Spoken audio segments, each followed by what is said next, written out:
19 for Berry and 18 for... This is ABC Sports coverage of the 2023 AFL Premiership season. Cuts out to the right, steps on goal, superb finish. Turns, whacks it straight through the middle. Pulls the trigger on goal, it goes bang! 'Cause here it comes, here it comes. AFL. On ABC Radio, ABC Sport Digital, and now streaming on the ABC Listen app. Look for the AFL button. Something big is coming, I know. The genuine blockbuster on Saturday night at round 22 in the AFL Premiership season. The two hottest teams in footy. Carlton on a 7-game winning streak. It is the longest consecutive win game streak in the competition, while for Melbourne they have won 5 on the bounce and are starting to play their best footy as we edge closer to September. Corbin Middlemass and Jess Webster to call the footy. Our grandstand AFL experts Brendan Goddard and Luke Ball, and Lauren Borden is with us on the boundary. There is no late change. Carlton fielding the same team in consecutive weeks for the first time since 2020, and thus the first time under Michael Voss. While for Melbourne it's very much about Brodie Grundy and how he assimilates back in this Melbourne team. Obviously the absence of Harrison Petty, who was seemingly the answer up front. Will we see Grundy the forward for large periods tonight? And Clayton Oliver, playing his first game since round 10, comes back into that loaded Melbourne midfield. It is a cool night. There has been a few showers here and there, but the good news is there is no rain at present. Temperature currently at 11 degrees. Jess Webster is alongside me. Hello, Jess. Hello, Corby. Amazing to be here tonight. I have to tell you, it was a surreal moment, I think, coming here tonight, seeing the Matildas on the big screen before the game. It's just so great to see women's football front and centre. So they weren't happy when they had to take it off the big screen, that's for sure. But and as far as the contest we've got ahead of us tonight, what a genuine blockbuster. As you mentioned, two informed teams, eerily similar to last season as well, and Carlton had to beat Melbourne to try and make finals. So will they reverse the tables tonight? We'll have to wait and see, but just can't wait to get into it. It felt like it was always going to happen. So they copped criticism during the week about finally roll over and give it. It's not about giving another code a leg up. It's about doing the right thing for the country, and everyone has their eyes on what's happening with the Matildas. The AFL decided to show it. At a certain point, they were going to have to stop showing it if it went deep into extra time and penalties. They pulled it at the end of regulation, and there was a chorus of boos which rung out around the MCG, and that's where the big screen coverage ended. There are TVs on the concourse which continue to show the game. There is a call through the ABC Listen app. If you want to tune into that, Ned Hall is calling the action. The ABC Listen app, look out for the green and gold World Cup button. We're 117 minutes in. There is no score for either team between the French and Australia in the quarterfinals. So good luck to our Tillies on the run home. Our focus is on what's happening here at the G tonight. The Demons is it? and the Blues. It is in part, but certainly once the Matildas ends, Beach, this is as good a game of footy as we could hope for. Two teams on long winning streaks at the moment. It is, Corbs. We are a little bit distracted here watching the Matildas in front of us, but we'll have that in the background. So, pardon if we jump out in excitement later on. Hopefully, if we go to a penalty shootout. But yes, looking forward to this one actually. With obviously, I didn't see them firsthand myself last week, but Carlton doing a job on us last week, particularly through the midfield, which was ever impressive in the second half. And as a team, we knew that going in, the Saints, but unfortunately, it's almost just the damn wall just broke in the second half and got on top of us and get ground position from that. It's hard to obviously rebound the ball from your D50 continuously and try and score up the other end. So that's the thing I'm looking forward to most tonight, is that midfield battle, in particular the rucks. So much talked about Grundy coming back into the team, the reasons for being dropped, working on his forward craft, all that kind of thing. And then Gawn obviously being probably the most informed ruckman in the competition since Grundy had been dropped, and then the combination of Pitnet and De Koning, and De Koning's game last week was obviously outstanding and had a huge impact on the game. So that intrigues me. And then you had the Oliver inclusion out for 11 weeks, and what he does for that midfield, and now how strong it looks on paper, with obviously a few injuries to some Carlton stars in Chera and Walsh in particular. I just think tonight that'll... I know it's an easy thing to say, Bally, a cliche thing, but the game's won or lost in the midfield. But I think that's more prevalent with these two teams tonight.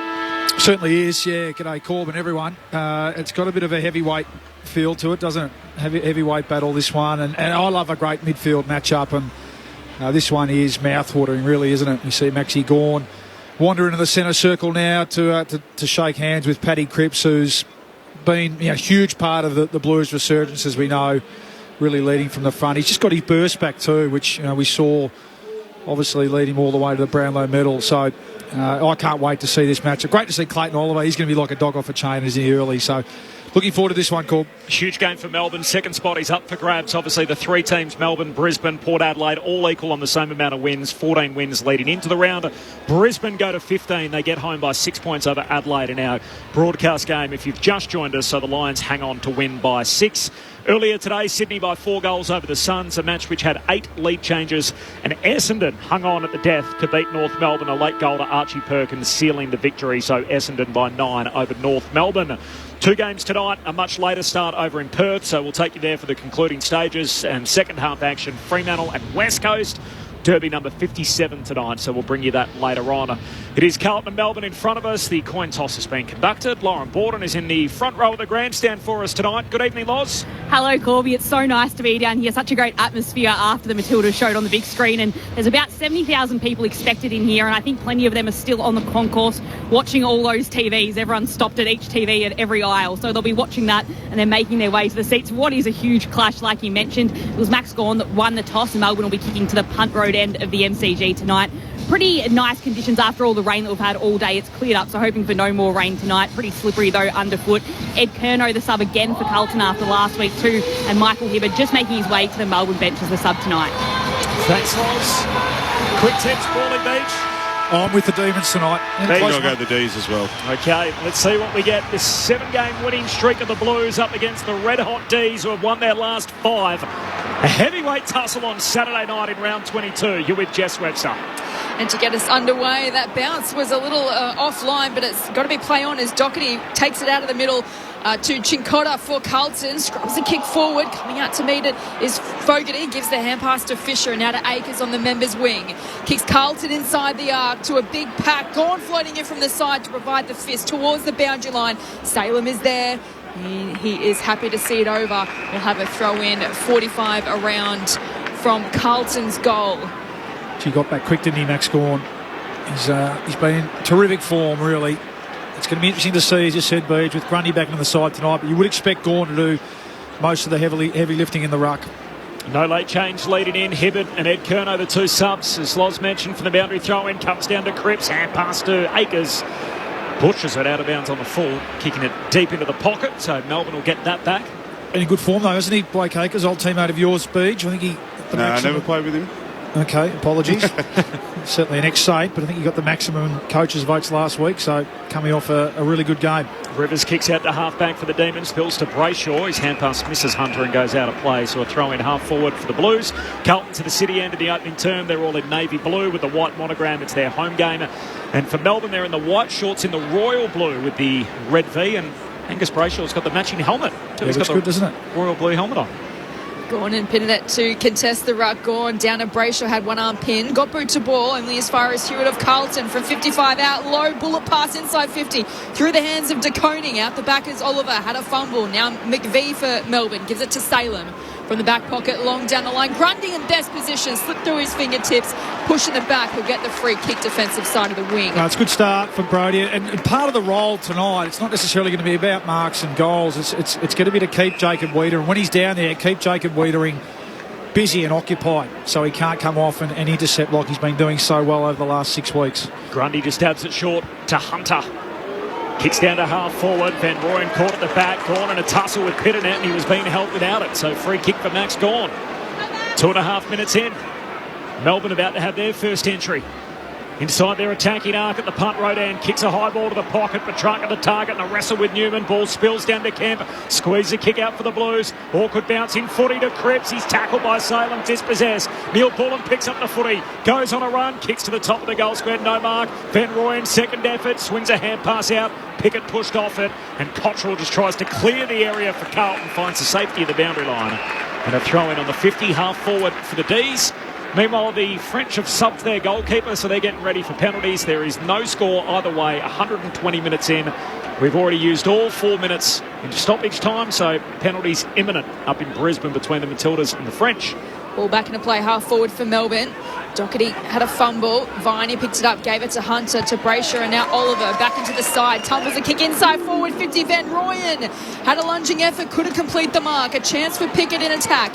Hand passes to Jordan, who kicks into the pocket. No one there for Melbourne. Out the back is Fisher, is happy to see it over the line for a throw-in. 20 around from Melbourne's goal, kicking to the punt road end here at the MCG. A bit of rain in Melbourne today, so the ball is a little bit slippery out there.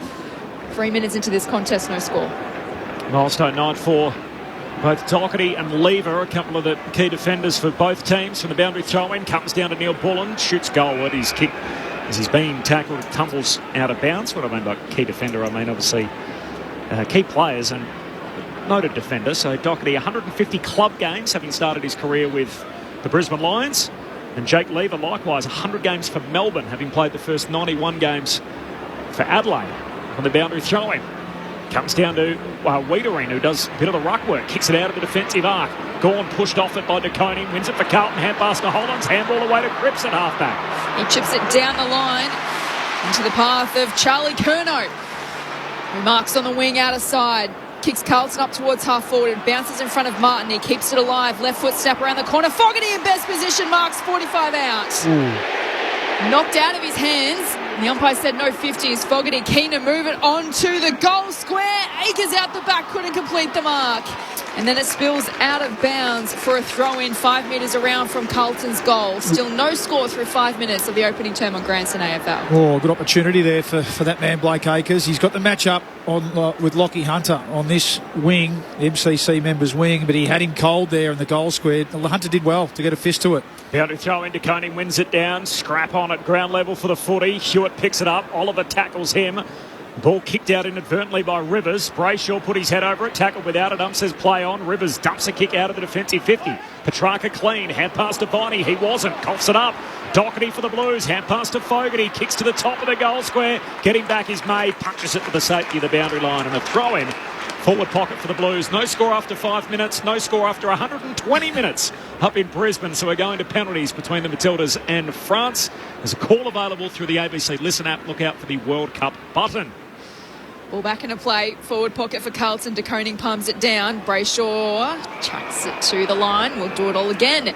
Forward pocket for the Blues. Should Petrarca starting as a reasonably deep forward.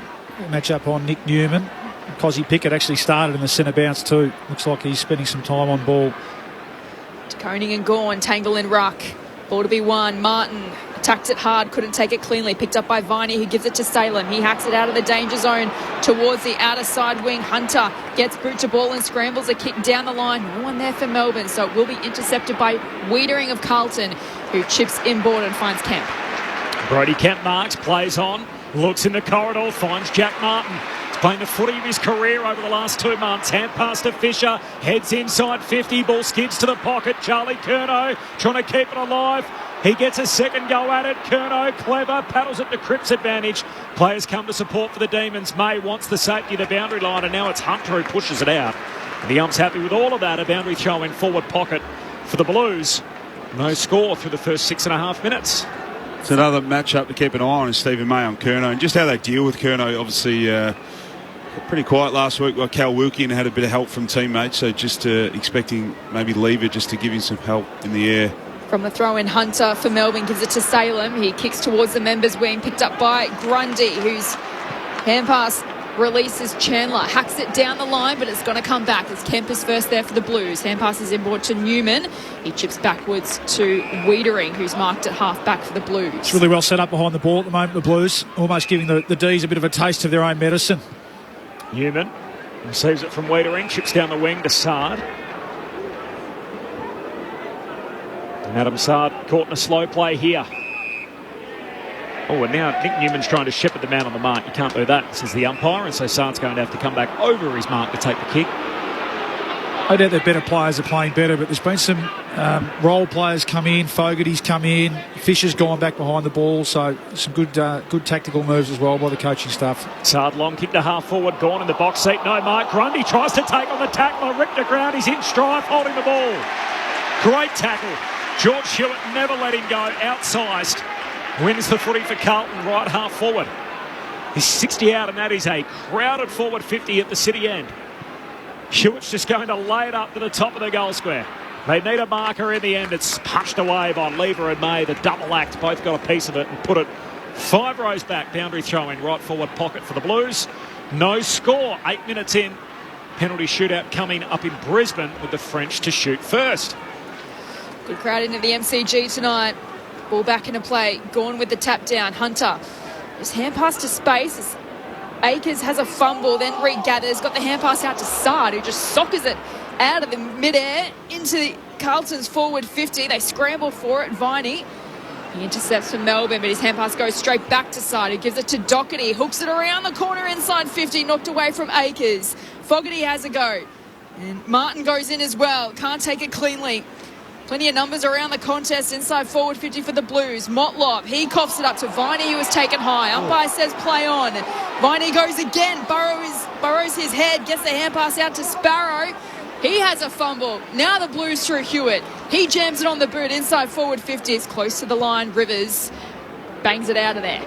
Kicks up to the wing. Punch from the back from Pitternet. Down into the lap, though, of Sard for the Blues. Hand pass away to Fisher, and he retreats back to Newman. And Newman's going all the way back to Wiedering. So theme of the night, no score through 9.5 minutes. And Wiedering with a long kick inside the forward 50. They come from all directions. And Lever, that's his trademark, floats across to take the intercept mark. And Lever can start the counter-attack for the Demons. Hits up Rivers. Ball's off. Outer edge of the centre square. He played on, and it was holding the ball as Cottrell picks it up and sends Carlton back into attack. Kick went over the head of De Koning. Out the back is Lever for Melbourne. His exit kick is good as he can rises high.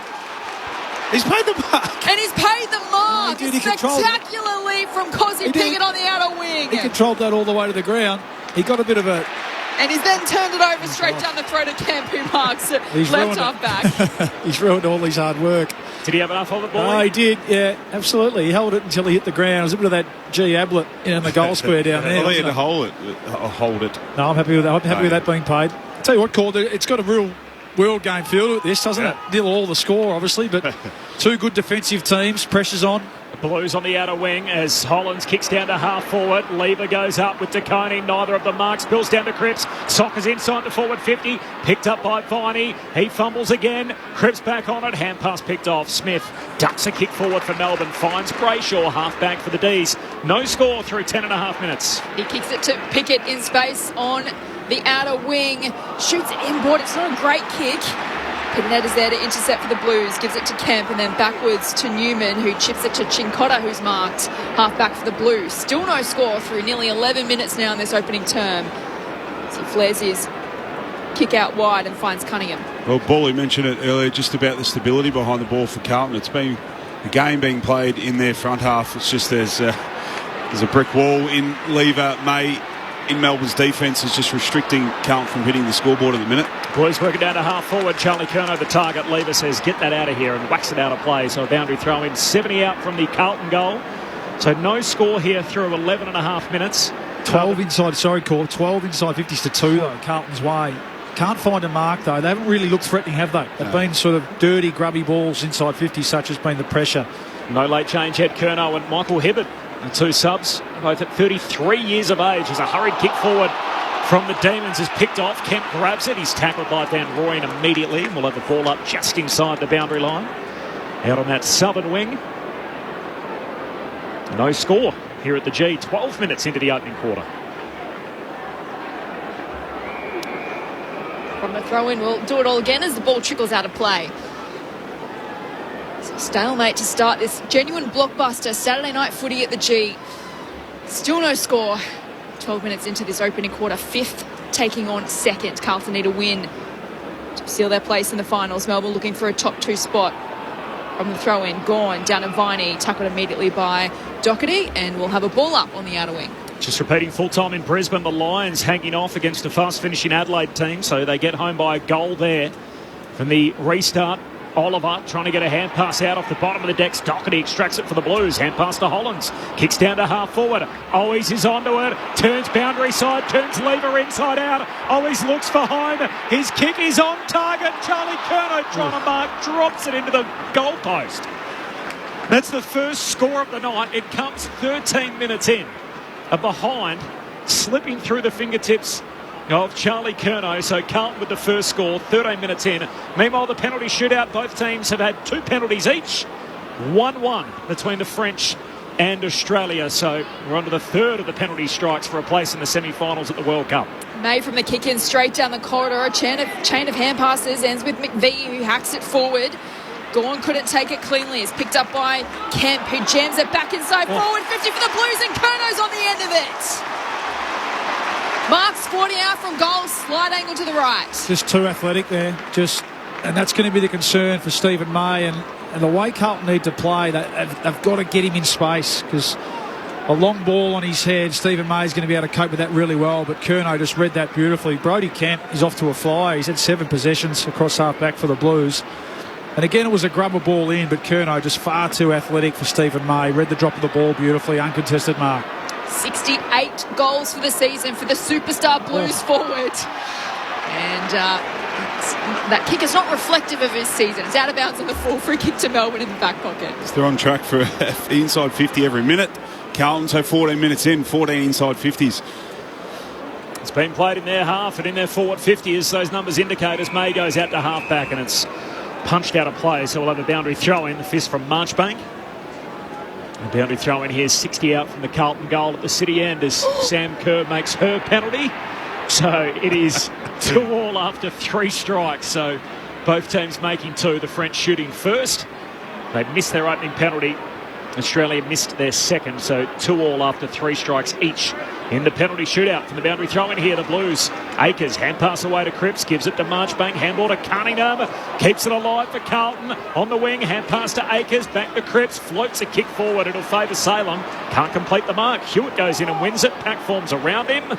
Umpire lets them roll. Salem gets it out. Out to Sparrow, who gives it to Gawn. Jams it on the boot down the line. Grundy in a one-on-one. Newman made a contest and then follows up at ground level. Hand passes to Fisher, defensive side of the wing. Hand passes back to Kemp.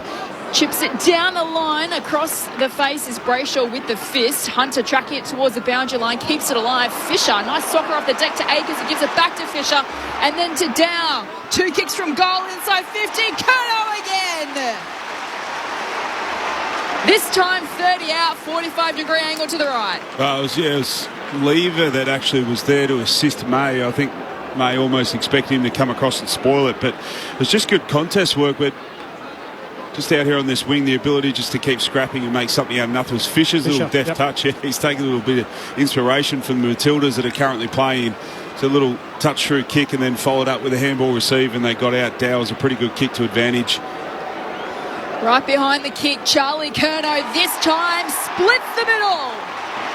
And Carlton are on the board. 1-1-7 plays Melbourne, yet to score 16 minutes into the opening term on Grandstand AFL. Brendan Goddard and Luke Boyer experts. That's better, Charlie. Yeah, you're right. And it's just it's symptomatic of how the Blues have turned their season around and how they've started this game. Just numbers around the contest. It wasn't pretty, as you said. Some inexperienced younger players that come in. Fisher, who just looks like he's had a new lease of life across half-back there. Kemp was involved again, and Paddy Dow, who, for so often this year has been spoken about as being unlucky. He stuck down in the twos, took his chance last week when it arrived, and looks like he started the game well here tonight. So terrific start from the Blues. I mean, the scoreboard will show that they haven't been able to capitalise on their dominance, but they are absolutely dominating this contest. And as we look down now, Petrarca goes into the middle. All of a sudden, some warning signs for the Demons. Now, Australia have a chance to try and advance here through to the semi-finals of the World Cup. So the French have missed their 5th penalty. So Australia will have a strike in a moment to go through to the last 4 in dramatic fashion. The Blues go out of the middle again here back at the G as Martin knocks it to the forward pocket. Salem leaves it behind. Motlop's onto it for Carlton. Hand pass back inboard. Lever breaks it up for the Demons. Now just puts his body over the top of the footy. Knocks it out to Salem. It's a hot ball. Gives it to Bowie. He's crunched. Got it back to Lever. Hand pass to Brayshaw. Close to the boundary line, and it's out of play. And a throw-in half forward for the Blues. They are all over them at the moment. Carlton, they haven't quite put that dominance onto the scoreboard. 16 inside 50s to 2. They lead the game by 7 points. It's 17 tackles to 8, so they've got to sniff the Blues. They are hunting. They have got to sniff. And that roar there is because Australia have missed their penalty to go through Just hit them to the semi-final. So the goalkeepers whacked it into the right-hand upright. So it is level again, 3-3 after 5 penalties. Carlton inside 50 to a big pack. It's knocked away, picked up by Dow, who's tackled, dispossessed Petrarca. A chance for Melbourne. He hand passes into the path of Sparrow, who kicks down the line. Kemp, in front of the interchange gates, can intercept, gives it to Wiedering. He chips it down the line to a contest. Petrarca knocked it away from Cottrell, who followed up at ground level and gave it to Sard. He hacks a kick forward, 2-on-1 favouring the D's. Whistle on play, it's a block. That was there. Free kick to Martin, right half forward for Carlton. Hand passes inboard to Cottrell. Gets around Jordan, then spears his kick into the pocket. Curnow and May on 1-on-1. May with a fist. Salem at the bottom of the pack. They dive on top of him and force a ball up, 35 out from Carlton's goal. They lead Melbourne by 7, 18 minutes into the first. Oh, dare you say it? They need to score here, the Blues. They need to capitalise because we know Melbourne will, they'll find something. They'll get going at some stage, but this is just a dominant 20 minutes of footy. Gawn wins it down to Brayshaw, squeezes a kick along the ground out to half-back. McVee controls it for the D's, kicks into the middle for Viney, can't complete the mark under the pressure from Sard. Sard goes back, wins it for Carlton. Hand pass away to De Koning. High up and under, inside 50. Jack Martin at the drop. Gawn missed it with his fist. Still alive, footy, centre-half forward for the Blues. Salem tackled, upended, lost it. Smith's kick smothered. Gawn has a go. Finally gets it outside 50. And the sprawling mark taken by Chincotta at centre-half forward. They can reload here, Carlton, and go inside 50 for a 20th time. That's incredible numbers. Just quietly, 19 and a half minutes in for the 20 inside 50. Chincotta into the pocket to a pack. It's heading towards the boundary line. And it is over and out for a throw-in. 40 around from Carlton's goal. They lead Melbourne by 7 as we tick into time on their opening term here on Grandstand AFL. So after Australia had a chance to win it, if they miss this penalty, they're out of the World Cup. So the French have made their 6th penalty. Cannot watch. You'll hear some kind of response around the MCG for those watching in the concourse. From the boundary throw-in, Gawn wins it down. Here's Hewitt. He's tackled. He got it out. Mollop overruns it. Neil Bullen grabs the footy. Pack forms around him. The penalty. Went through the keeper's hands. There's the reaction again. So penalty good. We continue on. This is insane. From the stoppage, McVee toe pokes it towards the boundary line. It goes out. The umpire says, toss it in. Another inside 50. But what Carlton are doing so well, one, it's the pressure around the contest, but it's their setup behind the ball also. So those numbers behind the ball, I wouldn't say numbers, they've got a +1 because their forward ruck, which is De Koning, is taking the inside 50 ruck, and Pitnet is the one coming out. But they're just set up so well behind it. The pressure around the ball isn't allowing Melbourne to have any kind of clear possession out of Carlton's forward 50, which they're just forced to dump the ball long down the line and Carlton have the outnumber. So no winner from that ball in. The ball goes out of play, and we'll do it all again. Still in the same position, 40 around from Carlton's goal. They lead Melbourne by 7. Ball back into play now is De Koning against Gawn. Palms it down. Gawn goes again. Couldn't take it cleanly. Picked up by Cunningham. Gives it to Dow. Was he taken high? Umpire said no. Ball up, 35 out directly in front of Carlton's goal. French make their penalty, so they've had 7 strikes. They've made 5 of them. Australia had their 7th strike coming up. It is all sudden death for the Aussies, shooting second in that penalty shootout to advance to the Final 4 of the World Cup. Here's Martin, hand pass out to Cottrell, handball to De Koning, tackled, dispossessed. Jordan wins it for the D's. Hand pass over to Langdon, gives it to Sparrow, short kick along the boundary line, and Melcham takes the mark against the boundary line. Just need to maintain a bit of possession here, the D's. Just get their hands on the footy. They haven't seen a heap of it in the last 10 minutes. Tamika Yallop is up to take her penalty. She moves in. She's got it. So on we go. 5 all, 7 strikes each in the penalty shootout. Kick heads down the wing. Carlton win it back. Hewitt, hand pass to Marchbank. Short kicks a turnover. And Viney with the intercept mark right on halfway. Carlton by 7 points. It should be a whole lot more. Viney to half forward. Blues have the numbers. It spills to Newman, who chips down the line to Fogarty, who marks defensive side of the outer wing. Melbourne still haven't scored in this opening quarter. It's Carlton 1-1-7. Melbourne Donuts. And have not looked like it, to be honest. So again, Carlton doing such a good job, just again slowing Melbourne down from that the 50 exit that Melbourne did have. They couldn't get the ball back in motion, get any speed. So Fogarty long down the line. Sparrow takes it, tackled to the ground by Cunningham, holding the ball. Carlton to go inside 50 again. That's a lovely kick to Akers, but coming back defensively and getting the spoil in was Petrarca. Now Melbourne can reload off half back. Hunter hacks the kick down the line. Tracky getting there first is Marchbank for the Blues. Hand passes defensively to Wiedering. Sorry, Paul. Just lost all their structure, haven't they, Melbourne? Forward of the ball. All at sea. The good news for Melbourne, it's 1-1 to yet to score, despite the fact Carlton have had 21 inside 50s to 2. They lead the game by only 7 points. The French make their 8th penalty, so Australia again must make theirs to advance. In the middle of the ground, Dow kicks out to half forward. Here's a chance for Akers. Pickett came and got him. Good chase down tackle affects the kick. Spills to the pocket. Here's Martin. Hand pass away to Hollands for the Blues. Looks back to the hot spot. Good mark. Hewitt. Hands to it. Takes it 40 out straight in front. Well, they've done such a good job to hold up the damn wall, but it was just a rush kick in. Ellie Carpenter's up. She makes it. So it is 6-all after 8 strikes. Each penalty shootout continues in Brisbane. And it's just a rush kick forward. A good centering ball, mind you, from Hollands. Hollands just lost my train of thought. And Hewitt, the recipient, just at a good spot at the right time. So should go back and convert this on a slight angle of about 35 metres out. George Hewitt skips in, drop punt. He misses out to the right of behind. Gee, they're keeping Melbourne in this game. The Blues 1-2, completely dominating it. 24 minutes in, Melbourne yet to score. Lauren Borden on the boundary. Brodie Grundy and Clayton Oliver have had extended stints on the bench. Not deliberately, though. They just haven't been able to get onto the field until now. As I think there's another cheer. I'll let you give us a score update. It's a saved penalty, so the Matildas will have a chance to score their 9th penalty strike. If they make it, they're going through to the semi-finals of the World Cup. Meanwhile, this will be inside 50-24. May turned it over from the kick into Wiedering on the wing. It sends Carlton back inside 50 to a pack. Spills down to McVie, dribbles a kick forward only as far as Akers, who slips a tackle from half forward. Sends it towards the goal square. Martin from the side couldn't complete the mark. Soccering it off the deck, always, but he has also missed. So another behind to Carlton.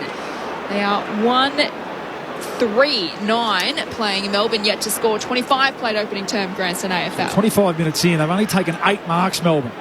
So this is a team who usually controls it pretty well by foot. This is another indication of the Blues' pressure and forcing the errors from the Demons. Long kick up to the wing. Grundy knocks it down. A kick from Cripps is turned over, so Brayshaw at half-back for the Demons. Feeds a hand pass forward to Chandler. Steps inside 2 would-be tacklers. Hand pass to Jordan. Short kick down to half-forward. Picked up by Petrarca on the half-volley. Hand pass over his shoulder to Chandler. Links up with Melcham. 35 out. Snaps goalward in the goal square.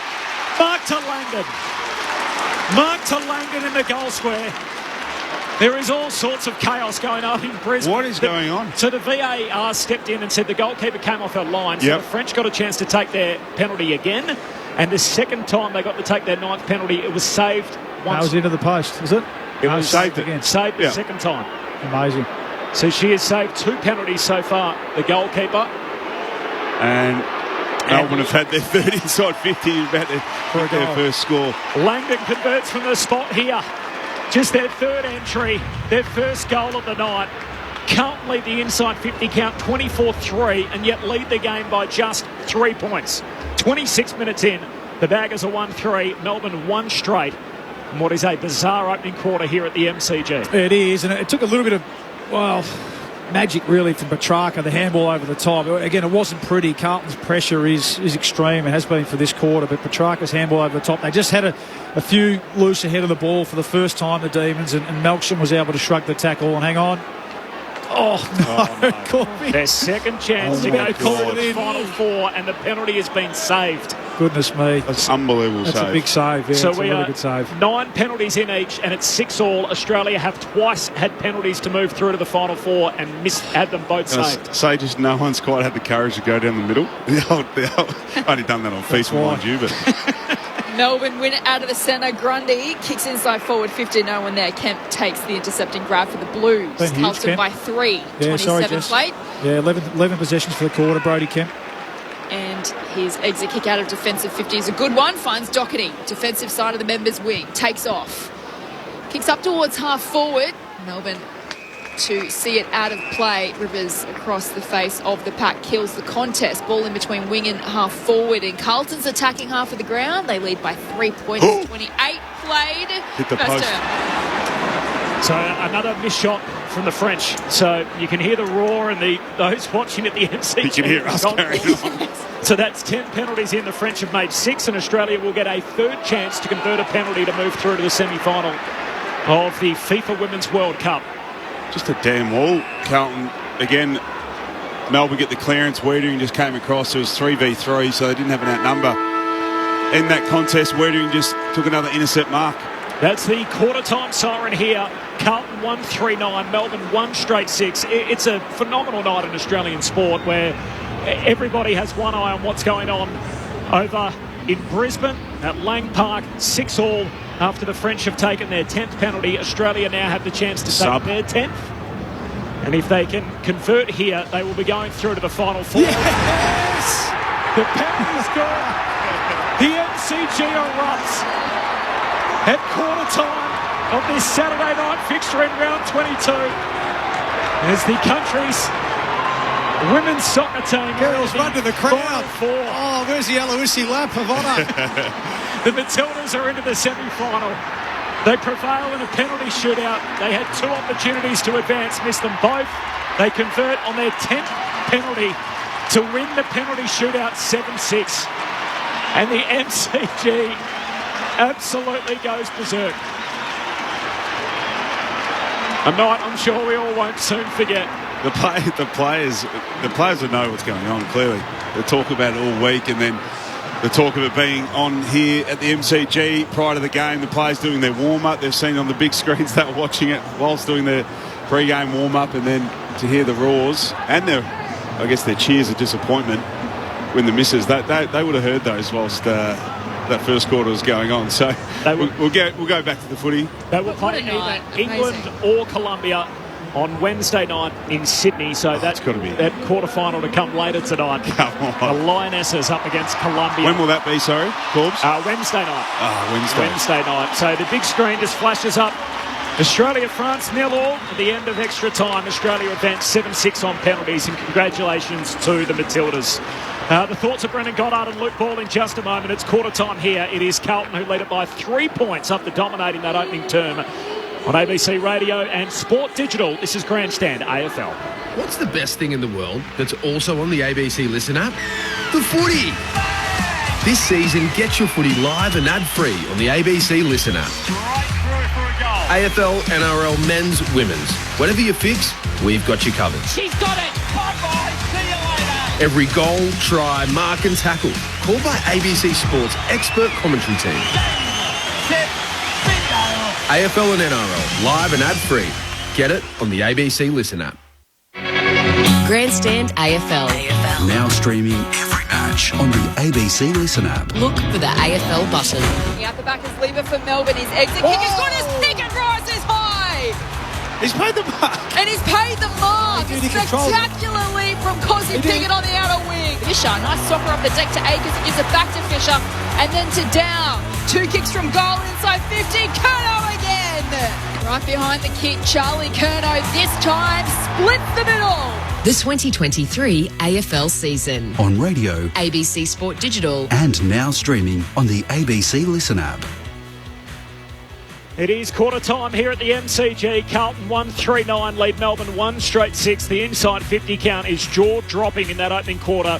24-4 Carlton's way. 24-4 the inside 50 count. The thoughts of Brendan Goddard and Luke Ball. And just repeating, the Matildas are through to the semi-finals at the FIFA Women's World Cup. They advanced 7-6 on penalties, converting their 10th strike after missing 2 earlier opportunities. So they'll play a semi-final in Sydney on Wednesday. Beach. I think Carlton and Melbourne were doing us a favour so we could watch as much of that soccer game as possible, because they were channeling it, weren't there they? wasn't much going on here. It was all Carlton, and I guess the lack of the ability just to hit the scoreboard from 24 inside 50s to 4.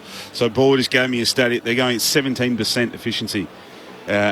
So shots that's a record per low, isn't it? inside 50. So that is horrific. And then from the other end, Melbourne obviously had 4 and they score a goal. So, but it is all about. So Melbourne, and also we talked about the clearance battle prior to the game, and that's misleading because Melbourne are winning that by +5 at 7-12. But all of those in their defensive half, all of them under pressure, they're getting no efficiency, no speed, no effectiveness from those stoppages. So Carlton And it's not dissimilar to every other team. When the ball's inside your forward 50, they generally have a spare behind the ball. But what the mids are doing so well for Carlton is, again, and their forwards, take nothing away from Carlton's forwards, but just applying the pressure around the contest, and when Melbourne do get their hands on it, that they're just forced to dump kick it.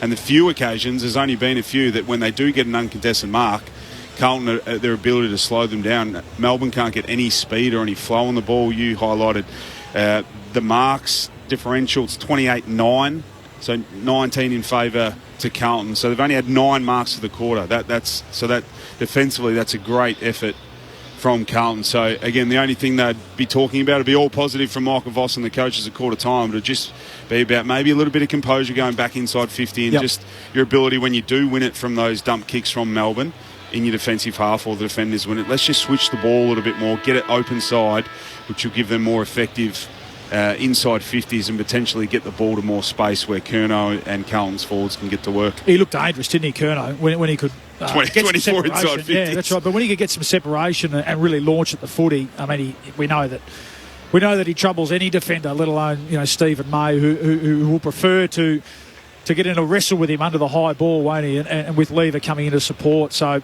You're right, Beach. Huge positive. They just continued on from their last 7 weeks of form, the Blues, but they have let the Demons off the hook. So, and it will come. We know that Demons will awake from that slump, from the slumber. So that dominance is unlikely to happen again in this game, to have literally the whole quarter 24 insides to 54. So we know that the good teams in particular, when the opposition do have momentum, they're so good at stopping it and stopping their effectiveness, and Melbourne have done that. So they go into that quarter full of positivity mostly, and there will be some things they can clean up. But at some point, you almost have to put the white flag up and say that was a great quarter from Carlton. I'm talking from Melbourne's end, and just talk about how positive it was that we held up, and in particular our defence held up the damn wall. 24-4, the inside 50 count. Carlton by just 3 as we start this second quarter. Gawn wins it down. First touch for the Blues and Doherty. Hand pass out to Dow.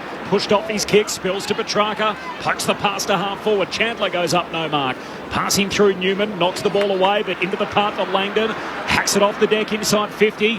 Petrarca, hand pass out in front as he gets around Sard, but the ball beats him out of play. And a boundary throw in about 30 metres out from the D's goal. They're kicking to the city end in this second term. Petrarca starting in the centre square bounce there, but I actually love the matchup for Melbourne when he is forward. They just couldn't get it to him. His ball we highlighted earlier that is on Nick Newman when he is at a forward. Melbourne win it from the boundary throw in. Langdon hooks the kick around the corner only as far as Wiedwing marks the last line of defence for the Blues. Chip short to Sard, not the required distance. Has to play on. Kick down the line as Nick finds Akers, who hand passes inboard to Fisher, who ran into a bit of trouble, got the hand pass out to Hewitt, who gives it to Curnow, defensive side of the wing, tumbles it around the corner to DeConey, who couldn't complete the mark. He fights for it at ground level, tackle to the ground, forced to a halt, and we'll have a stoppage just in front of the interchange gates. Carlton by 3 points, a minute and a half into the second term. Up it goes. Gawn wins the hit out in front of Langdon. He knocks it away to Salem. So Melbourne from the stoppage floats a kick forward, but Akers keeps it in the Blues front half. Has it in front of the interchange in the members' wing. Just a high up and under down to half forward. Good luck marking that. DeConey has it whacked away from him. Spills down to Gawn. Hand pass, which nutmegged Langdon. In the end, he taps it to Viney. Back to Langdon. Hand pass to Rivers. He feeds it forward to Oliver. His first game back since round 10. His kick smothered. Ricochets down the wing. Newman, hand pass too hot for Motlop. Oliver goes to ground. Still no clean possession. Hewitt hands it out for the Blues to Cunningham. Floats the ball to half forward, and he's at the drop. Takes the mark. He's a step outside the 50. Beyond his range, he looks for Charlie Curnow. It carries his head, and Lever marks in the back pocket for Melbourne. Carlton by 3 points. 2 minutes gone, second term. Lever will have to kick it long down the line to a pack. Gawn the target in the contest once, twice, couldn't complete the mark. All alive at ground level. Dow got the hand pass out to Akers, who slipped. Hand passes back inboard to Dow, who's Pocket was picked by Viney. He got the hand pass out to space only as far as Fisher, who grubbers it along the ground. Nice pick up from Motlop. Gives it to Marchbank. Kicks towards half forward. Reading it best as Lever. Hand passes to Jordan, and Melbourne can reload off half back. Hand pass to Petrarca, cutting through the middle of the MCG. Kicks out into space in front of Jake Melchin. He's out downhill. Collects. Steps around side. Kicks to the goal square. Awkward bouncing ball. Chandler traps it and goals. And how about this? The Demons are somehow in front. 21 fewer inside 50s, and yet they lead the game by 3. There's many minutes gone in the second term.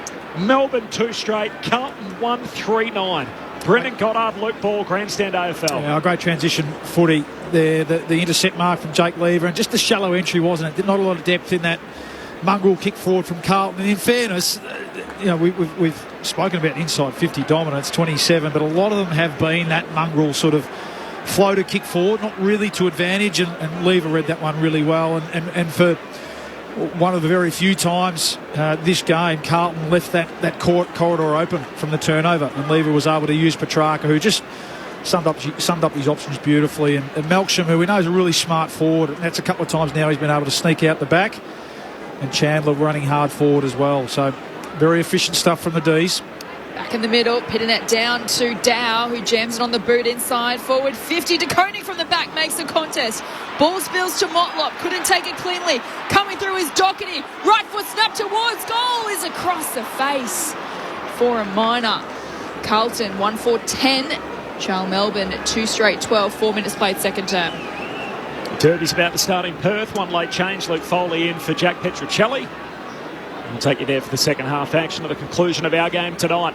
As May on the kick out finds the chest of Rivers, turns and plays on immediately for Melbourne. Hand pass to Neil Bullen, kicks up into the front half. Gawn hugs it to his chest. Demons by 2. Hand pass back inboard. Rivers keeps on running, kicks into the pocket, didn't quite get to Melchin. Marchbank breaks it up, knocks it out of play, and a throw in forward pocket for the D's. Just repeating, Brisbane hung on to beat a fast finish in Adelaide by 6 points in the twilight. And the Matildas are through to the Final Four at the FIFA Women's World Cup. They beat the French 7-6 on penalties after it finished 0-0 at the end of the 120 minutes. Melbourne by 2 here at the G. Lovely palm down from Grundy to Pickett, who was tackled immediately and dispossessed. Ball spills loose. Grundy picks it up. 50 out from goal. His kick is smothered. Doherty hacks it off the deck for the Blues to the wing. Gawn will be first there for Melbourne. And passes back to Smith. And it's a free kick, in fact, for high contact going back to Gawn, who has it on the outer wing. Melbourne by 2, 5 minutes into the second term here at the G. Good roll into Nibby Max just to get down low. Earned himself a free kick. Winds up and it kicks a long ball to half forward to a big pack, and rising uncontested was Wiedering, but couldn't complete the mark. Hewitt has a go at ground level, tackled by Viney, stripped to the footy. Umpire says play on. Wiedering had a fresh area. Ball spills out the back to Hunter. His kick ricochets inside forward 50. Newman to Saad to Marchbank, who's tackled over the line aggressively by Viney. Throw in 35 around from goal. Melbourne by 2, 6 minutes played second term. Well, now it's Melbourne's turn, isn't it? Just to get a bit of domination here. So it's Carlton's ability just got to hold up the damn wall when the opposition now have the game and the ball in their forward half. Pitternet wins the hit out. Grundy trying to grab the footy, can't quite. A few fumbles, spills out to Dow, tackled immediately by Oliver. Taken to ground, and the ump says I'll have it. Ball up, 30 out from the Melbourne goal. They've kicked the last 2 of the match, despite the lopsided inside 50 count in Carlton's favour. The Demons lead it by a couple of points. Grundy hooks it down behind. Oliver had it, lost it. Pitternet jams it on the boot, trickles to Akers. Surge kick up to the wing. Owies the target. Lever took the body, gives away the free, and that Owies will get it. Defensive side of the wing for Carlton. 6.5 into the second term, Melbourne by 2. Owies hand passes to Fisher. Gives it to Akers in front of the interchange gates. Gives it to Martin, who just ran on to the ground. Under pressure with the kick towards half forward. Kerno with a couple of beat.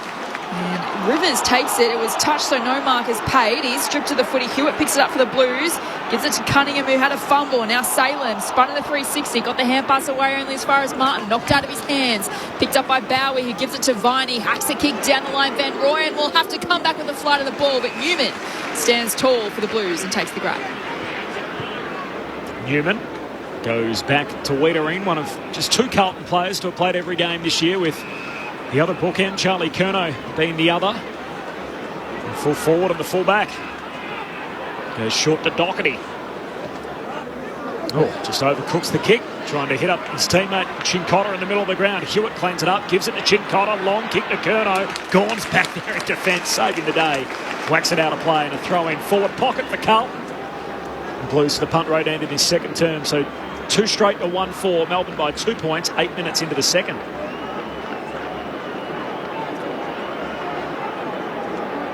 Ball flung back into play. De Koning and Gawn in ruck. Gawn wins the tap. Langdon has a go, but it's picked up by Cripps of Carlton. Sard, left half forward, centering kick to the top of the goal square. Curnow makes a contest from behind, spills to McVie, tumbles a kick into the centre square. Nice pick up from Melksham, who hand passes to Neil Bullen, evades a would-be tackler from the centre square. Kicks up towards half forward to Grundy, who's got some separation and marks 55 from goal. So Grundy, the forward, as he pokes it into the forward pocket, looking for Van Rooyen in a tangle with Wiedering. Wiedering pushed him. He paid it earlier down the centre, I think, in the midfield to Carlton earlier. So as long as they're consistent with it. Yeah, he was right there, Ray. Right on the spot. It was just a little bit too obvious, wasn't it, in terms of being before the ball arrived. And yeah, I'm okay with that being paid, Beach. Yeah. Van Rooyen in front, as a good forward should be, and didn't really have a play on the ball either, Wiedering. He was been really good to this point, but gives up a shot at goal here. He's just 20 years of age. He's got to lead this forward line on the run home. Jacob Van Rooyen skips in. His drop punt misses near side. Lead behind. So Melbourne 2-1, Carlton a 1-4. 9.5 minutes into the second term. D's by 3. Lauren Borden on the boundary. Joel Smith has got a huge split on his head, so a lot of blood pouring out the top of his head and around his ear. So he's getting that sorted out now, but a fair bit of blood coming out of the top of his head. It's not good news. Thanks, Loz. Sard from the kick-in. Chip short to Marchbank. Can give it back to Sard, and he does. From the pocket. It's around Sparrow. Kicks it long down the line. De Koning got rid of his opponent in Lever. Couldn't take the mark. Lever then picks it up at ground level to Brayshaw. His hand pass a little ill-directed. And it spills out of bounds for a throw-in defensive side of the wing. Melbourne by 3, 10 minutes into this second term on Grandstand AFL. Numbers looking a lot more even this quarter. Melbourne starting to get going a bit more through the midfield. 3-point lead for the D's. Boundary throw in. Gawn palms it down. Doherty crunched. Ball spits out. Hewitt for the Blues. Hand pass to Cripps. Handball away to Cunningham, and they're out. Heads down to half forward. Wants Curnow. Edged underneath it. Bowie at the back for Melbourne. Bangs a high up and under the half-back flank. Gawn flew too early. Spills out to Cripps. Hand pass to Hewitt. Spin move out of play. Well disguised, and we'll have a boundary throw in between wing and half forward for the Blues. Back to Loz. Smith has had to have his whole head taped, so there was so much blood there. The only way to stop it is to put that whole bandage around his head. Sure, that's a fashionable look as well. I said the Andrew Phillips one today. He had a mattress on his nose and then just a bit of tape around it. That a couple of times. Bally. Ball back into play. Doherty soccers it off the deck, out of bounds on the full. Free kick to Langdon at right half back for the D's. Did you win 2010 like that, Beach? 09. 09. Yeah, broken nose. Broken schnoz. Broken collarbone. Langdon kicks down the line. Hollins with the fist. Spills to Newman, who kicks along the ground, picked up by Cripps. Lovely hand pass to Cunningham at left half forward for Carlton. Sends the kick into the pocket. Taking the diving Marcus McVie. Rising star nom from a couple of weeks ago. Judd McVie out of Geraldton. As he kicks off the back flank. Up the wing. Van Rooyen stands in front of the pack, got a hand on it, spills through to Sparrow, tries to take on Newman. Newman says, come here. And the ump says, holding the ball. Free kick for Carlton. And the lefty can poke them in the direction of Curnow, getting back Lever.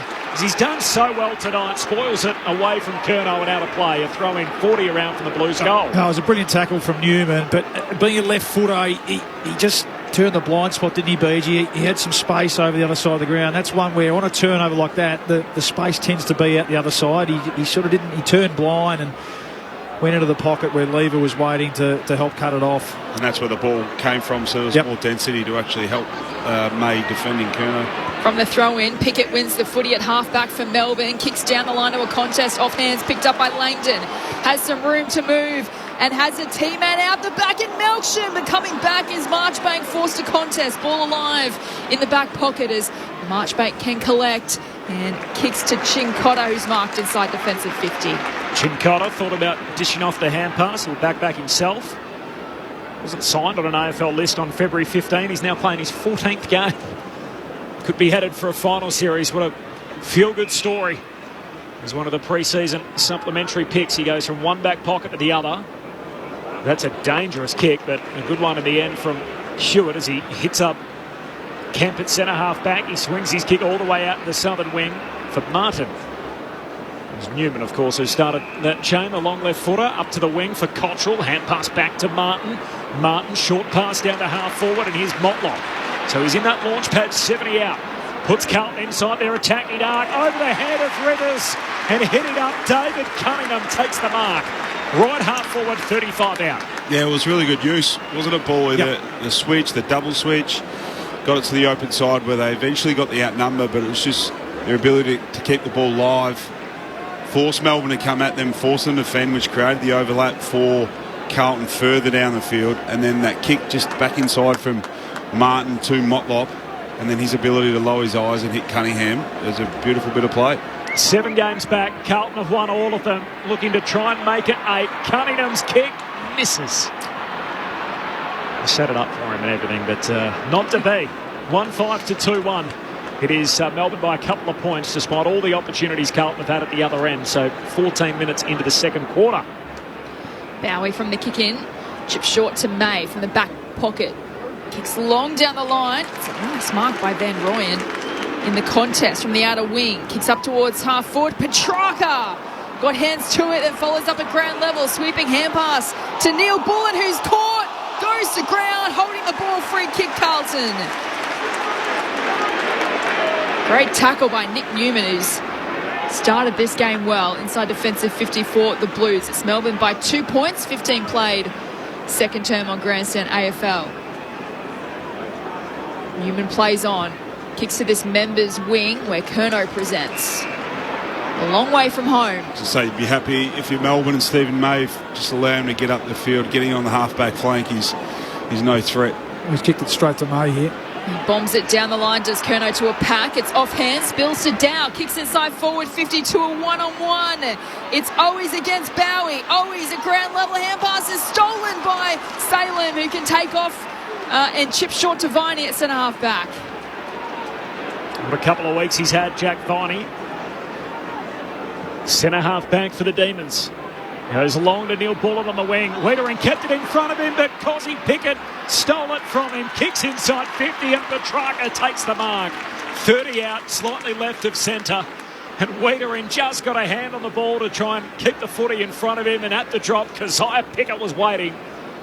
Perfectly hits up the Demons superstar in Christian Petrarca. Well, I think it was Neil Bullen, wasn't it, who just did enough to look like Wiedering for all money was going to go back and take the intercept mark, but just got enough body on him to affect the contest. And as you said, called Cozzy Pickett in the right spot as a crummer.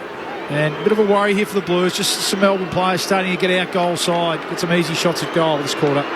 This could make it 3 in a row for the Demons. Christian Petrarca pulls the trigger, got it. Straight through it goes.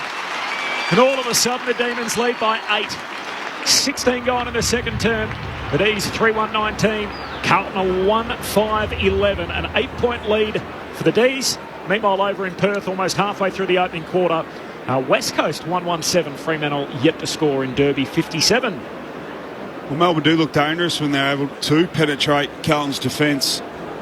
It manages to get out of the back just a number of times, but you said just a good contest. And Neil Bullen, Keziah Pickett, good small forward as he's in the right spot at the right time, just front and square, generally where the ball drops, high percentage spot, and then they were able to get out of the back again. So just able to win the ball on that half-back flank, and then transition was really good, got the ball back through the corridor, but it was just that brave move by Viney to kick it to a one-on-one contest in Neil Bullen and Wiedering, and Neil Bullen to make the contest. 3 in a row to the D's, back in the middle, whistle on play, free kick to Melbourne for a hold, going Viney's way. Chip it out wide to Hunter, who's marked on the logo outer side. Kicks up towards half forward, coming out hard as Melksham, knocked away from him. Grundy picks it up, chips it into the pocket, and Van Rooyen takes The diving mark in the left forward pocket. He can line up for a shot on goal. 30 out, 10 in from the boundary. It was a pretty clever kick from Brody Grundy in the end, playing the role of rover. It's good front and centre work and clean hands, and he was pretty tied up against the pocket there at half forward, and just almost drew. He certainly looked, just drew Van Rooyen into that pocket of space. It was a really clever kick. 24 goals in season 2023 for the young forward star as Van Rooyen kicks across the face of goal for a minor. Extends Melbourne's lead to 9 points. 3-2-20 plays Carlton 1-5-11. 18 played second term. Inside 50 count, 10 all in this second term. Carlton had 20 more inside 50s in the opening quarter. If you've just joined us, they led the game by only 3 points, generating just 4 scores from their 24 entries. There's Fisher to the back pocket to Kemp. Long kick up to the wing. De Koning at the drop takes the chest mark. Defensive side of the wing. D's by 9. 19 gone now in this second term. Pinpoints the pass to Cripps. Hand pass releases Hollands. Kicks inside 50. Jack Martin takes it uncontested. Left half forward. The man on the mark about 40 out. It was the Koning kick, wasn't it? When everyone thought, I think even myself thought he was kicking it long down the line. Lever rolled off his opponent to try and intercept it. He just pulled his kick late, just shortened it, found that little gap in between, so their last defenders. And then once you get it in there, they're able to just expose that space or access the space that's over the back, which Martin was leading back into on his opponent in Smith. Kicked 1 goal from 35 entries. Jack Martin changes that straight as an arrow. Melbourne's lead cut to 3. 20 gone in the second term. Carlton 2-5-17. Melbourne 3-2-20. D's by 3 points. Brendan Goddard, Luke Ball, Grandstand AFL. An important goal. It seems sort of funny to say, but they needed one, didn't they, the Blues, after their dominant first quarter, but just starting to see some worrying signs with how easy Melbourne have been able to score in the last 10 or so minutes. But even then, BG, you called it, Melbourne just a little bit off. We're not used to seeing them leave so much space. I mean, it was a slow play, wasn't it? And really, they could have raffled it. That sort of 30, 40 metre kick from Tom De Koning to Patrick Cripps, and some nice overlap handball, which generally puts some speed on the ball, and as you said, creates some movement up forward. And Jack Martin is a really smart forward, working into plenty of space as well. So you can just tell Melbourne are a little bit off too with the way they're defending the ground at the moment. From the restart, it's a blocking free to De Koning and ruck against Gawn. Take the free kick for the Blues in the middle. Hand pass to a running Fisher from the centre square. Chipping kick towards half forward, marked by Dow, 50 out. At Hollands running inside forward 50. It is a pretty crowded forward 50. So Paddy Dow have to use this wisely. From 55 out, he winds up and kicks it long to the teeth of goal. Gone with the fist. Ball stays alive, and now it is over and out for a throw-in 5 metres around from Carlton's goal. It's the D's by 3 points as we ticket to time 1 of the second term here on Grandstand AFL. Not often you'd see a team be Melbourne having 36 inside 50s 20 minutes into a second quarter, so they're on record to get over to get over 70 inside 50s in a minute. Pettinet down to Salem, high up and under to centre half back. Doherty collects and Viney tackles him to the ground. What is the record for inside 50s in a game? Is it around 80 or something? Yeah, I think it's over 80, I reckon. You could find probably a 200-point win True, yeah, I reckon they win at 17%. Quarter time, though, on track for 96 the way they were going. From the ball up, comes down to Hewitt. Hand pass to Fisher. High up and under inside 50. Pitternet slips, spills down to Fogarty. Hand pass to Hollands. He's hurried up by McVee, and the ball forced from his grasp and out of play. So we're throwing 30 around from the Blues goal at the punt road end. Meanwhile, in the Western Derby, it is a 13-point lead for West Coast. They've kicked the only 2 goals so far. Here it's Melbourne by 3, 22 gone second term. Pitternet and Gawn to contest this boundary throw in. Gawn takes it out of the ruck, jams it on the boot, a high up and under to the wing.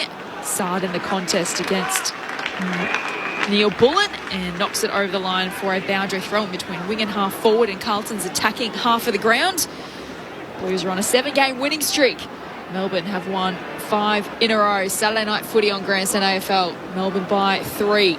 The record, Jesse's 83. held by two different teams.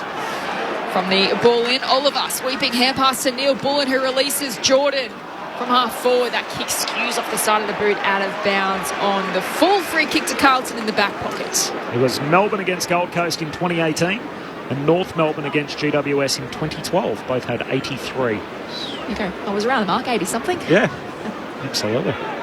As Marchbank takes the kick back into the field of play, up to the wing. Cripps like a ball, just puts his head over it, spills to Brayshaw, knocks it out wide. Langdon tried to keep it alive. Hollands grabs it and Oliver grabs him. That's Oliver Hollands and Clayton Oliver. As they go one-on-one there, and the ball ends up out of play. Clayton Oliver's night bally so far. What have you thought of his return? A little bit rusty early. Yep. He's starting to work his way into the game, but probably Carlton's midfield generally have been on top to this point. He's had the 6 and 5 tackles so far, Oliver. Time on in his second turn from the boundary throw in. Hewitt hands it to Fisher, kicks down the wing, and Rivers marks in front of De Koning and in front of the Carlton bench. A 3-point lead for the D's, 24 gone second quarter. It's Carlton by 3 points at quarter time. Melbourne got out to a 9-point lead. It's been pretty low scoring in a tough contest so far, as kick up towards half forwards off hands. Jordan gives it to Langdon. His kick partially smothered, lands into the lap of Melksham, who has a fumble. Ball spills loose, picked up by Motlop of the Blues. Gives it to Doherty. His kick around the corner through the hands of Oliver.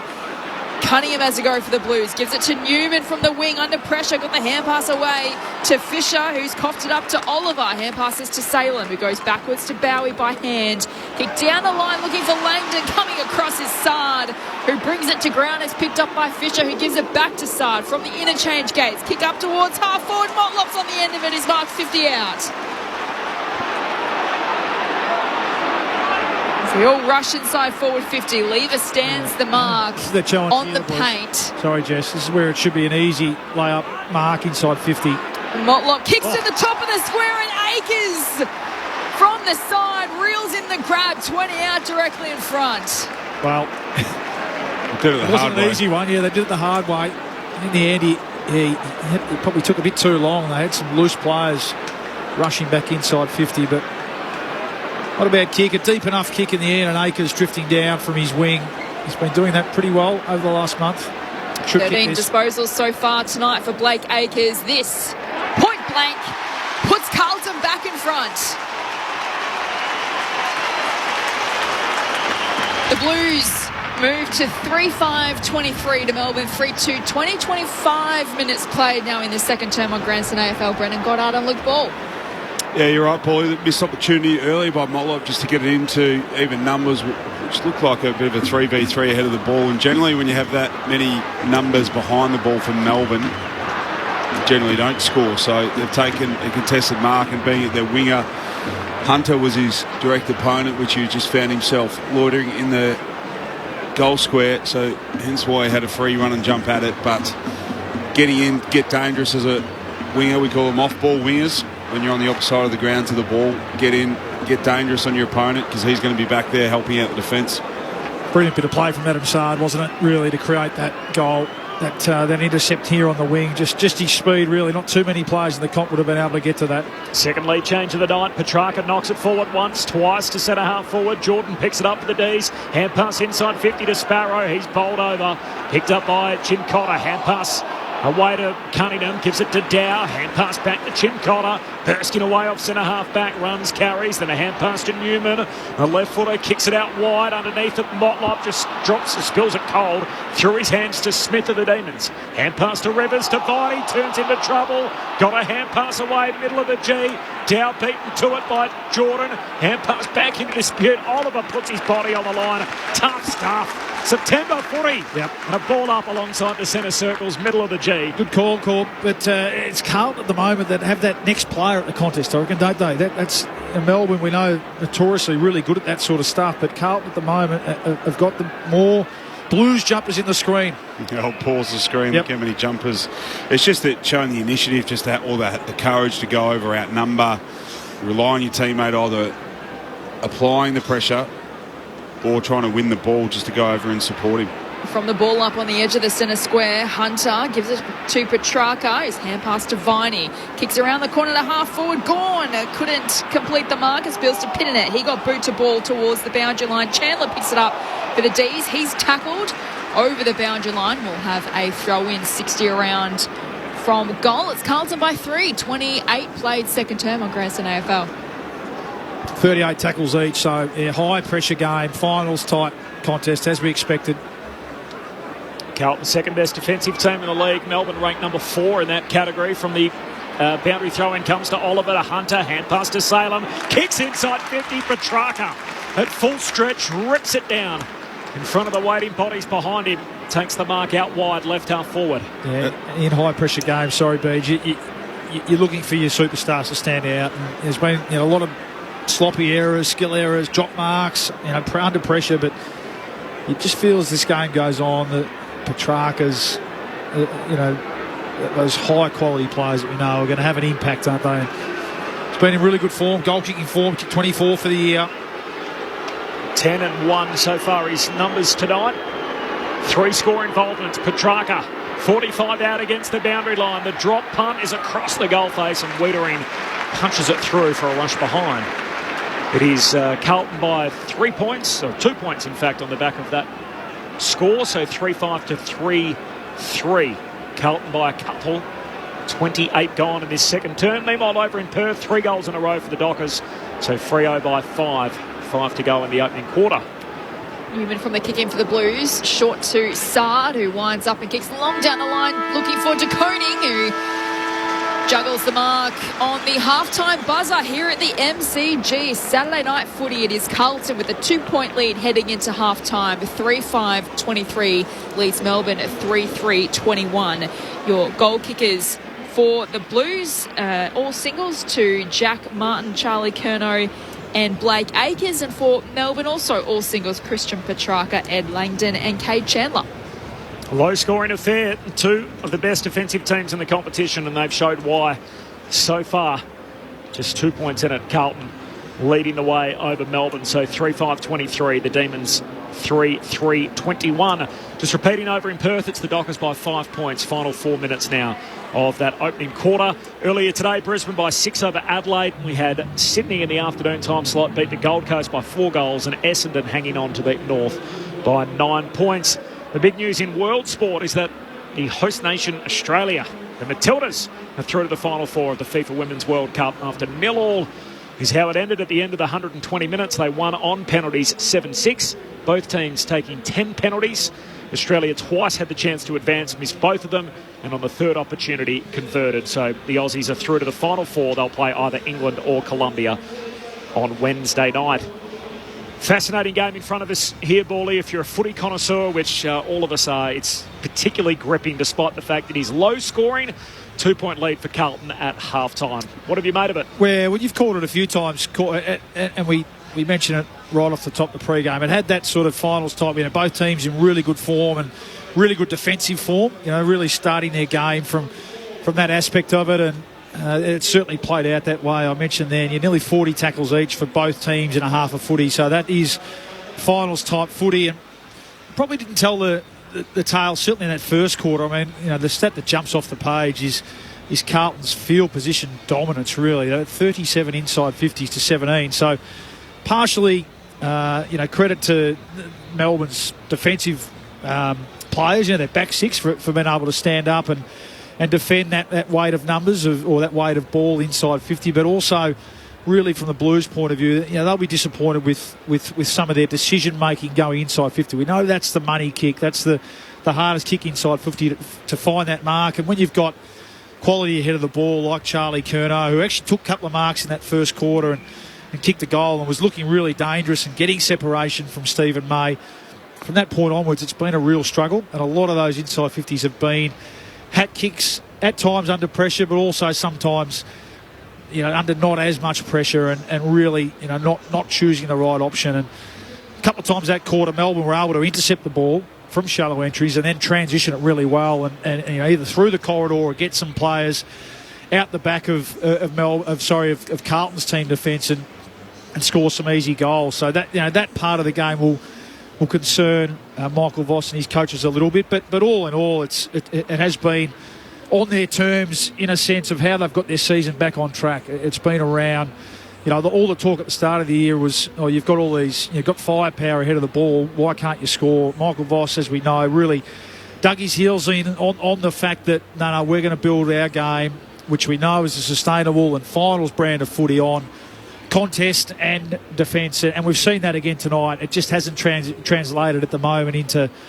efficiency going forward. But the game is where they'd like it. And it's really probably, how we thought it'd be, notwithstanding that dominance, that inside 50 dominance, really both teams finding it hard to score as we expected, and really tight and tough around the clearance and around the contest with some of the names in there. Look at that Vine. He's had 15 possessions. He's worked away. Not a lot of effectiveness with those, but he's dug in a bit when the tide was against him. Petrarca's just started to get going a bit. You feel like he's going to have an impact on the game. He's had 4 score involvements in their 6 scores. So you know that every time Christian gets his hands on the footy forward of centre, something usually happens. So you mentioned Oliver. He has looked a bit rusty. I think that's a lot of footy to miss, as good a player as he is. He's going to take a while to get going. The Gawn and Grundy thing really hasn't worked to this point either. I think in a sense, you really do need a smart forward to play on Jacob Wiedering, and for a lot of the half, Grundy's had that matchup, and Wiedering's been able to work off well at times, and take some intercept marks. He's taken 6 marks, Jacob Wiedering, and cut off, and 4 of those intercept marks as well. So pretty even around the contest as the game went on. Hewitt's at 16, Fisher 16, Kemp, who started really well, 14, and Newman, who's just been in terrific form for the Blues. He's had 18 with 8 of those intercept possessions. So felt like they were the 3 big things coming in. It was how would Oliver look on his returns. He's had a little rusty. How would Grundy go? And he's been beaten by Wiedering so far. He sort of hasn't. I mean, you're asking him to play a very different role as obviously a dual All-Australian ruckman. And the other one was, would Carlton's midfield stand up against this kind of team? And I think the answer to half-time certainly is yes. Yeah, that's right. Yeah, and absolutely. Carlton's pressure to me stands out. We mentioned it late in that quarter, Beach, around the fact that, at the moment, their numbers at the ball, that second man, third person, fourth into that contest, which we know in finals footy, when the game is a lot more contested, there's not as much uncontested footy, the heat's on, that's going to stand you in really good stead. So that's been really impressive tonight. The last piece of the puzzle is just being able to link that with their forward entries and trying to capitalise on Curnow, who's in good form, on Motlop, who's in good form. Jack Martin's in pretty good form. He's been kicking goals as well. So can they put that together in the second half is the question. Thoughts of Luke Ball, more from Brendan Goddard to come after the news. Corbin Middlemass and Jess Webster calling the footy, and Lauren Borden on the boundary. It's almost quarter time in Perth. It's Fremantle who lead by 14 points, 4-4 over West Coast 2-2. We'll take you there for second half action following our game. At half time, it is the defence which is dominating for both teams, so 3-5 to 3-3. Carlton by 2 points at half time. Earlier tonight, one of the biggest moments in Australian sport this year, and perhaps for many years, unfolded up in Brisbane at Lang Park. It was called on the ABC and through the ABC Listen app, as you've been able to listen to the World Cup throughout. Look out for that green and gold World Cup button. Here's how Ned Hall called the winning moment as the Matildas made it through to the Final Four. It's Courtney Vine who steps forward for Australia and places the ball on the spot. Courtney Vine, faced up by Durand, a short run-up. The whistle blows. Courtney Vine for the semi-finals. She scores! She pulls away! And the referee says that is all over. Australia have won. What an outpouring of emotion inside the stadium here in Brisbane. The French have fought valiantly. They are crushed, they're deflated, but Australia have made it into the semi-finals of the World Cup in incredible circumstances, in the highest drama imaginable. A penalty shootout that went 10 penalties deep, that Australia missed 2 opportunities to win before Courtney Vine stepped up and struck it home for Australia. Australia are in the semi-finals of the World Cup. They've beaten France on a penalty shootout after 120 minutes of nail-biting, excruciating, goalless football. But what drama in Brisbane. Ned Hall calling the action through the ABC Listen app. Look out for that World Cup button. You can find the Matildas semi-final there. On Wednesday night, they'll play either England or Colombia for a place in the final. What a memorable night. And Courtney Viner, with a moment we won't soon forget to book the Matildas' place in the Final Four. The game was being shown on the big screen pre-match here at the MCG tonight. They decided to take it off with about 40 minutes to go before the bounce of the ball. We'll discuss that more as the night progresses. It was met with, it was roundly jeered, it must be said, by those that were in the stadium that had come along early. They'd been told they were able to watch the match here. Obviously, once it finished the first 90 minutes, knowing that they wouldn't be able to get the entire period of extra time in before the footy started tonight, it was then pulled at that stage, shown only on the TVs around the concourse, but no more on the big screen. Interestingly, Carlton had to get permission to be able to show it pre-match. And there were certain restrictions attached to that, including that their matchday sponsors and the partners of the Carlton Football Club weren't able to be shown on the LED boards, given the fact that it then became a FIFA-sanctioned event, given the fact that they were showing the match on the big screen. So that was obviously a sacrifice that Carlton had to make, and the fact that it would, obviously, if it ran the distance and it happened to do so, going to penalties, they would miss the end of the match. So there were a few people disappointed, it must be said, here at the MCG tonight, as the Blues did their best to try and put the game on for those that wanted to take in both. And in the end, a few were left a little disappointed, given the fact that it pulled up with, at the end of the 90 minutes, still some 40 minutes before the start of the AFL game here at the G tonight. Everything else that's happening in the footy world, I'll bring you up to date with shortly. But first, it is half-time here at the MCG. Carlton lead it by 2 points. A chance for us to see what's happening in the ABC newsroom.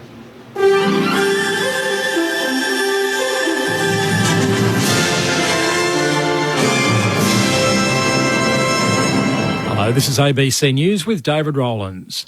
At least 80 people are now known to have died in devastating wildfires on the Hawaiian island of Maui. Chelsea Hetherington reports. The fires are the deadliest natural disaster in the US state's history, surpassing that of a tsunami that killed 61 people on the Big Island of Hawaii in 1960. Hundreds more have been reported missing, and the death toll may still rise. Hawaii's Attorney General has announced a comprehensive review into how the authorities responded to the wildfires, as questions mount over whether officials warned residents fast enough. The fires are still short of full containment, and parts of Maui remain without power and water. To breaking news, and Australia has gone through to the semi-finals of the Women's World Soccer Cup, winning a dramatic penalty shootout against France at Brisbane's Lang Park. The final score in the penalty shootout was 7-6 to the Matildas. The two sides were locked 0-0 at the end of regular time, then half an hour of extra time failed to yield a goal. Australia will play the winner of tonight's last quarter-final between England and Colombia at Sydney's Olympic Stadium in the second semi-final on Wednesday. The Prime Minister Anthony Albanese has praised the New South Wales Liberal leader for backing the Indigenous voice to Parliament. In a statement, Mark Speakman says the potential rewards outweigh the potential risks and that he personally supports a voice in the Australian Constitution. His position is in contrast to the federal Liberal leader Peter Dutton, who opposes the move. Mr Albanese says he's pleased that Mr Speakman is backing the referendum. I congratulate Mark Speakman, the leader of the coalition in New South Wales, the opposition leader, for his very clear statements that he will be voting yes and supporting yes in the referendum campaign. The peak body for Victorian doctors says a historic federal court win against the Mornington Peninsula Health Service is a win for junior doctors. In 2021, Dr Gabby Bolton launched legal action against Peninsula Health over claims of excessive hours of unrostered and unpaid overtime. Yesterday, a federal court judge found the duties performed by Dr Bolton were by and large necessary, and Peninsula Health was obliged to pay her under the enterprise agreement. AMA Victoria President Dr Jill Tomlinson says the outcome is a turning point for 7 other class actions lodged against state health services. First judgment sends a very clear message, and we urge the Victorian Government to return to the negotiation table to settle all the action and resolve the unpaid overtime for all junior doctors once and for all. A state government spokesperson says it takes the welfare of healthcare workforce very seriously and it will carefully consider the court decision before making further comment. Aluminium producer Alcoa says it's committed to modernising the approvals framework for its bauxite mining in WA as the state's Environmental Protection Authority seeks public comment on the matter. Alcoa has been locked in negotiations with the WA government over its clearing activities near drinking water dams in the southwest. Alcoa Australia President Matt Reid says the public comment period, which ends on Tuesday, is an important step in the EPA process and will give clarity on the company's bauxite mining. He says there must be a reasonable transition period during which they will continue to work with various stakeholders and regulators to meet the requirements. The company will increase controls to protect drinking water and step up mine site rehabilitation. The US government says it will spend more than $1.8 billion on two pioneering facilities to vacuum carbon out of the air. The Energy Department says it will be the biggest investment anywhere in the world in what's known as direct air capture. The two projects in Texas and Louisiana aims to eliminate a total of more than 2 million tonnes of carbon dioxide per year. Some critics say carbon removal is an unproven gimmick, which is in itself energy intensive, and they fear it could reduce the pressure to cut carbon emissions at the source. There's growing concern among police in Northern Ireland about the inadvertent publication of their details in a huge data leak. The BBC's Charlotte Gallagher has the details. Police officers in Northern Ireland have been horrified by the revelation their names were accidentally published online by their own employer. 900 officers and staff have already contacted a threat management group set up this week. A union representing civilian staff believes that number will rise over the coming days. Last night, the Chief Constable, Simon Byrne, met a group representing Catholic officers. They have been a particular target of dissident Republicans. ABC News. There's a bigger picture to be found, a wider viewpoint. There's more than one side to every story, and you'll find so much more with ABC News Online. Around the world and from wherever you are. Get a bigger picture of the stories that matter to you with explainers, live blogs and analysis. Your news, your way, every day. From Australia's most trusted news source. Download the ABC News app or head to ABC News Online. Grandstand AFL. Now streaming every match on the ABC Listen app. Look for the AFL button. Petrarca cutting through the middle of the MCG, kicks out into space in front of Jake Melchin. He's out downhill, collects, steps around side, kicks to the goal square. Awkward bouncing ball. Chandler traps it and goals. Long to Neil Bullen on the wing. Wiedering kept it in front of him, but Cosy Pickett stole it from him. Kicks inside 50 and Petrarca takes the mark. 30 out, slightly left of centre. This could make it 3 in a row for the Demons. Christian Petrarca pulls the trigger, got it. Straight through it goes. Cripps hand pass releases Hollands. Kicks inside 50. Jack Martin takes it uncontested, left half forward. The man on the mark about 40 out. Kicked 1 goal from 35 entries. Jack Martin changes that. Straight as an arrow. Motlop kicks to the top of the square and Akers from the side reels in the grab, 20 out directly in front. Blake Akers, this point blank puts Carlton back in front. The 2023 AFL season. On radio, ABC Sport Digital. And now streaming on the ABC Listen app. It's low scoring, but it's enthralling at the MCG. Carlton kicked the first goal. They completely dominated the opening quarter and the inside 50 count plus 20. Melbourne then kicked the next 3 either side of the quarter-time break, and Carlton steadying up with the last 2. And so you throw that all together, and it's Carlton by 2 points at half-time. The Blues 3-5-23, Melbourne 3-3-21. Corbin Middlemass and Jess Webster, Lauren Borden on the boundary, Brendan Goddard and Luke Ball, your grandstand AFL experts. The other game that's on tonight, early stages, second term, it is Fremantle 5-5-35 over West Coast 2-2-14. They've kicked the last 5 in the game, the Dockers, so West Coast opened up with the first 2, and now the Dockers getting on top over in Perth. The Brisbane Lions hung on to beat Adelaide. The Crows came home with a wet sail but fell short, so the Lions win by 6 points. And in the afternoon time slot, it was Sydney by 24 over Gold Coast. There were 8 early lead changes, the Swans doing enough in the second half. And Essendon by 9 points over North Melbourne. It was a 3-point game until the last minute. Archie Perkins was able to mark and goal to settle things down for the Bombers, so they get out of there with the win. So Essendon and Sydney keep their season alive in the afternoon time slot. The Swans are actually 6th on the live ladder as it sits at the moment. This is a team that was 15th on the table, Bally, after round 17. A few good teams have been 15th, haven't they, Cor, this year? Carlton after round 15. In 6 weeks, they've gone from 15th to 5th.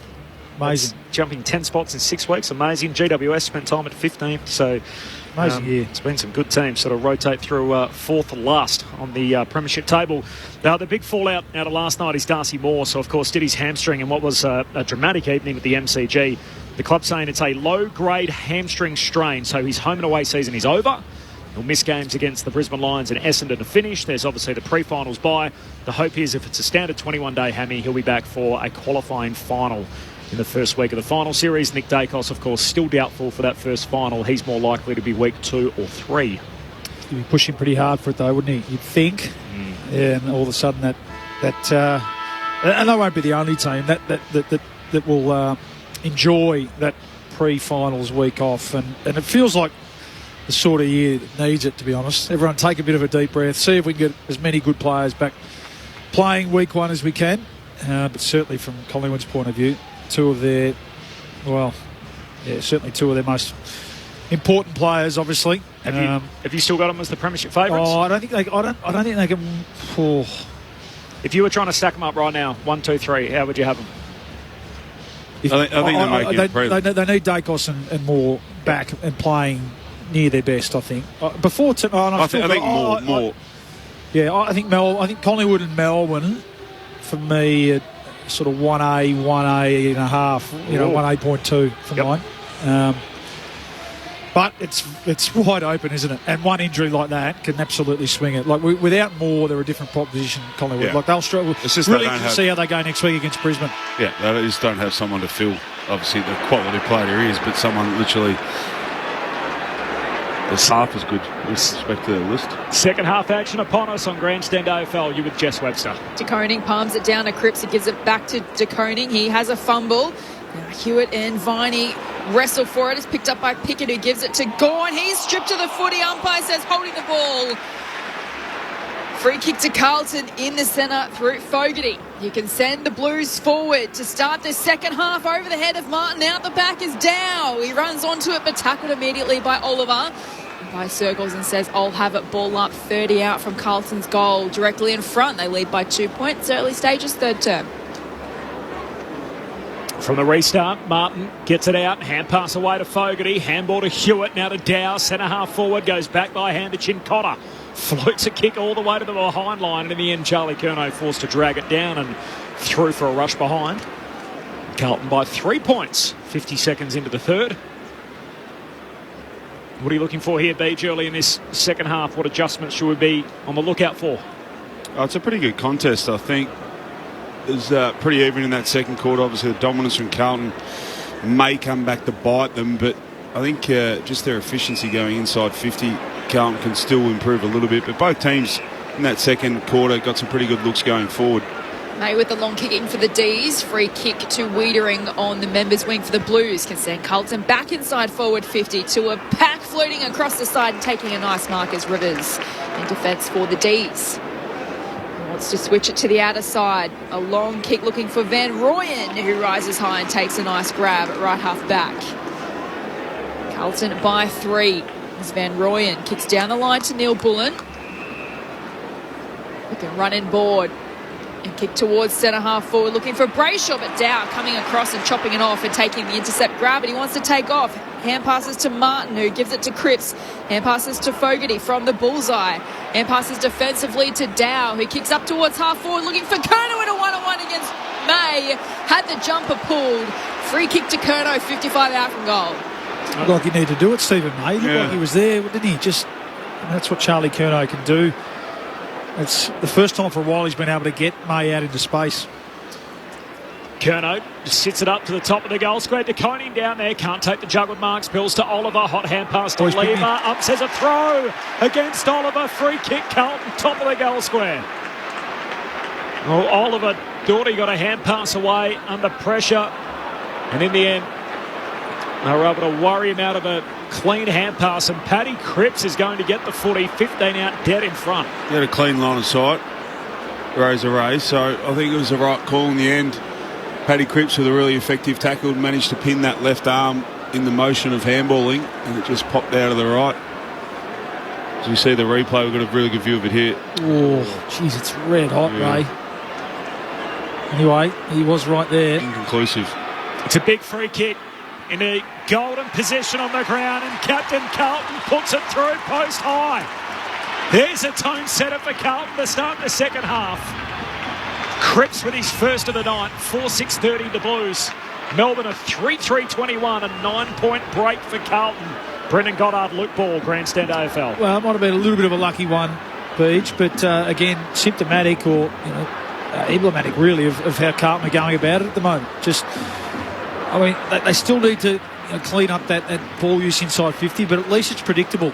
And that was a long to a hot spot, bring the ball to ground and pressure. And when you can do that, it's pretty simple, isn't it? Even the best players in the comp, albeit a bit rusty, Oliver off a long break, can feel the heat. So they might get a bit of a lucky one there, but it's reward for their effort and the pressure they've put on to this point in the game.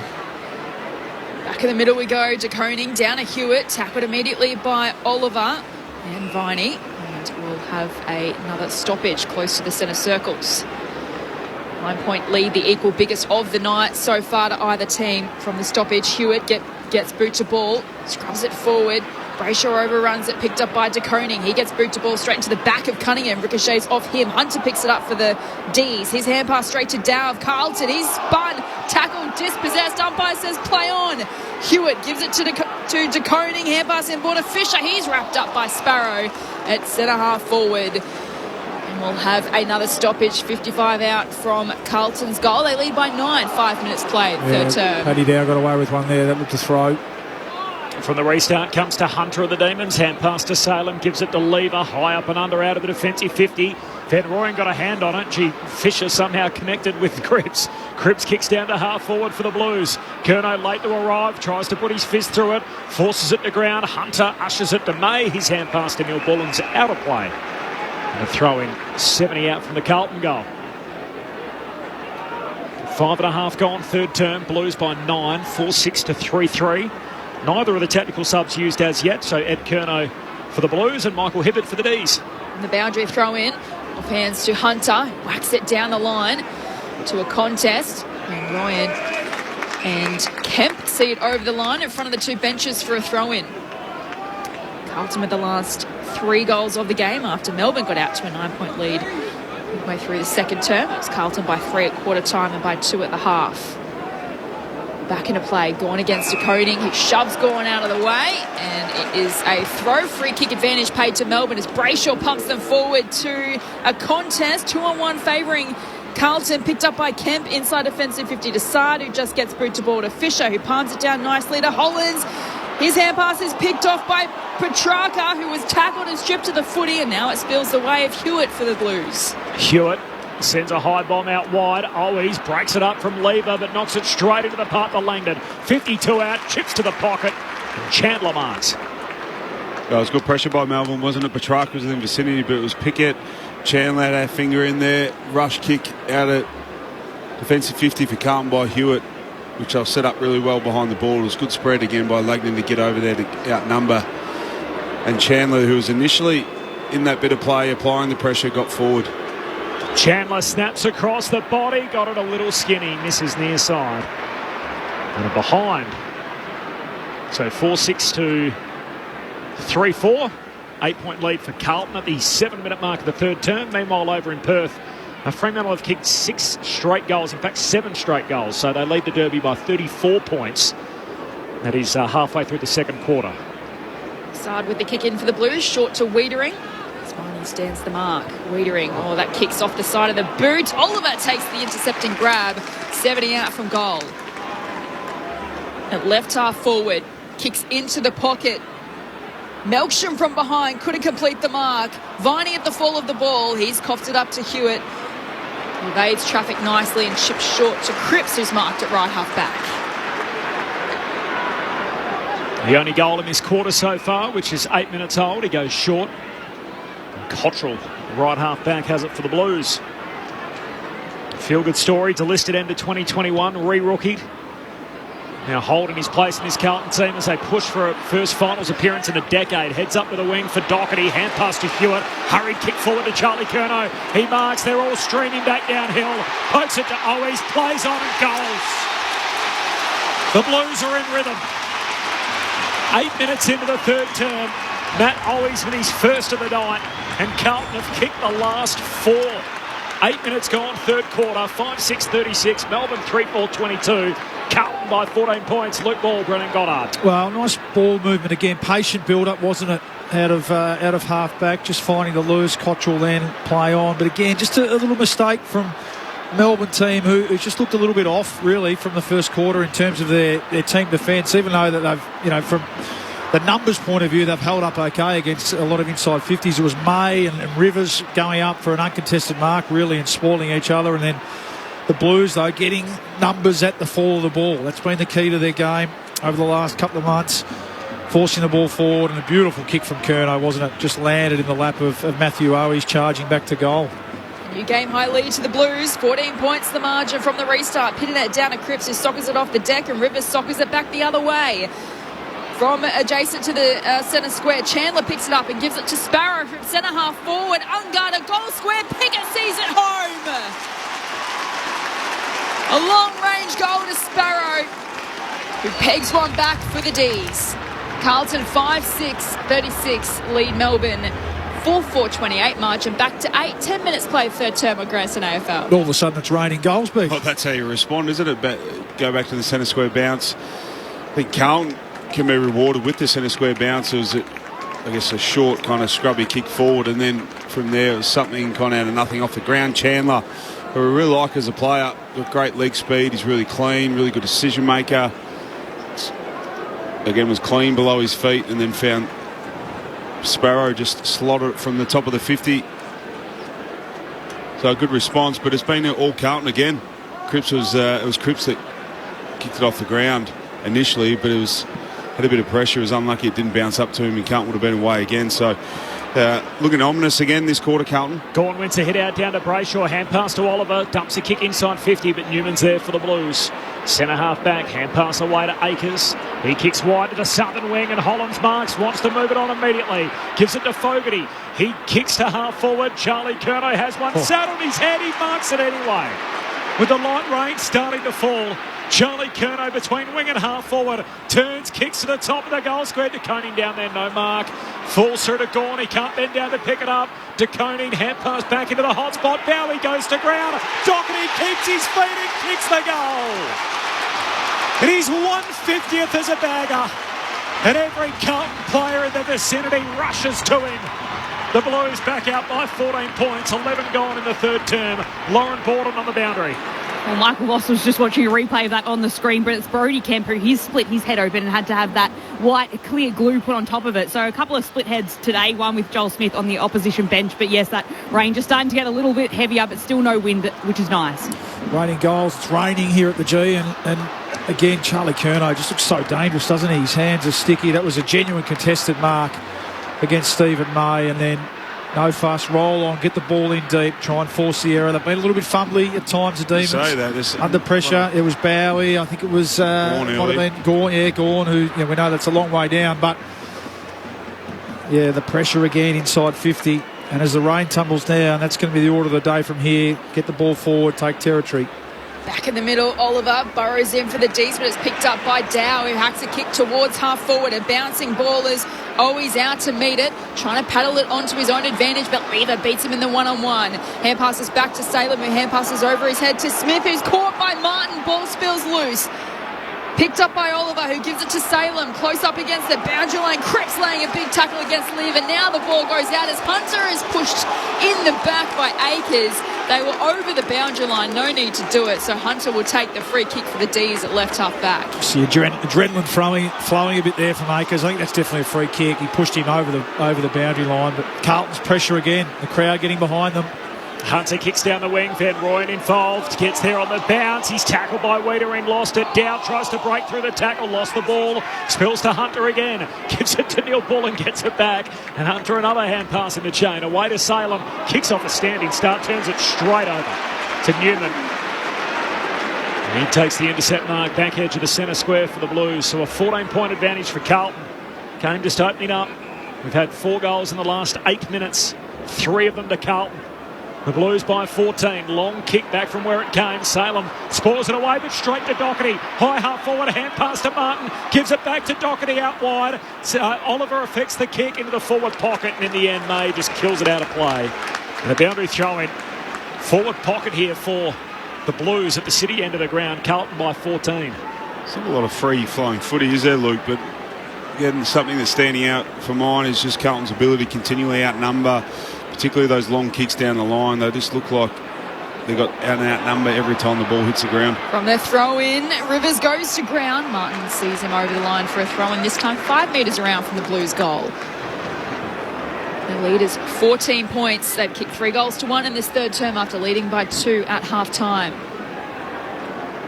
Ball flung back into play. Pinnet and Grundy contested ruck. Grundy down to Rivers, who had a fumble. Ball spits out the back to Salem, who was pushed as he kicked it. No free kick. It's a high kick towards half forward over the head of Van Rooyen. Out the back is Marchbank for the Blues, has a fumble, and it goes over the line for a boundary throw in between wing and half forward. Carlton into attack. They lead Melbourne by 14. 14 played third term. SMS number 0437 774 774. The SMS. Shout out to Grant in Hobart. He's got a question for you lads in a moment from the boundary throw-in.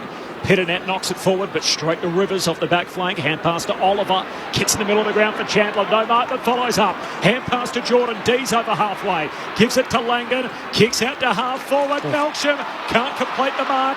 Marchbank slips over. Melksham trying to wrong foot him. Goes boundary line, 45 out. Kicks right to the goal square. Van Rooyen can't complete the mark. Petrarca with his soccer skills whacks it in the back of the net.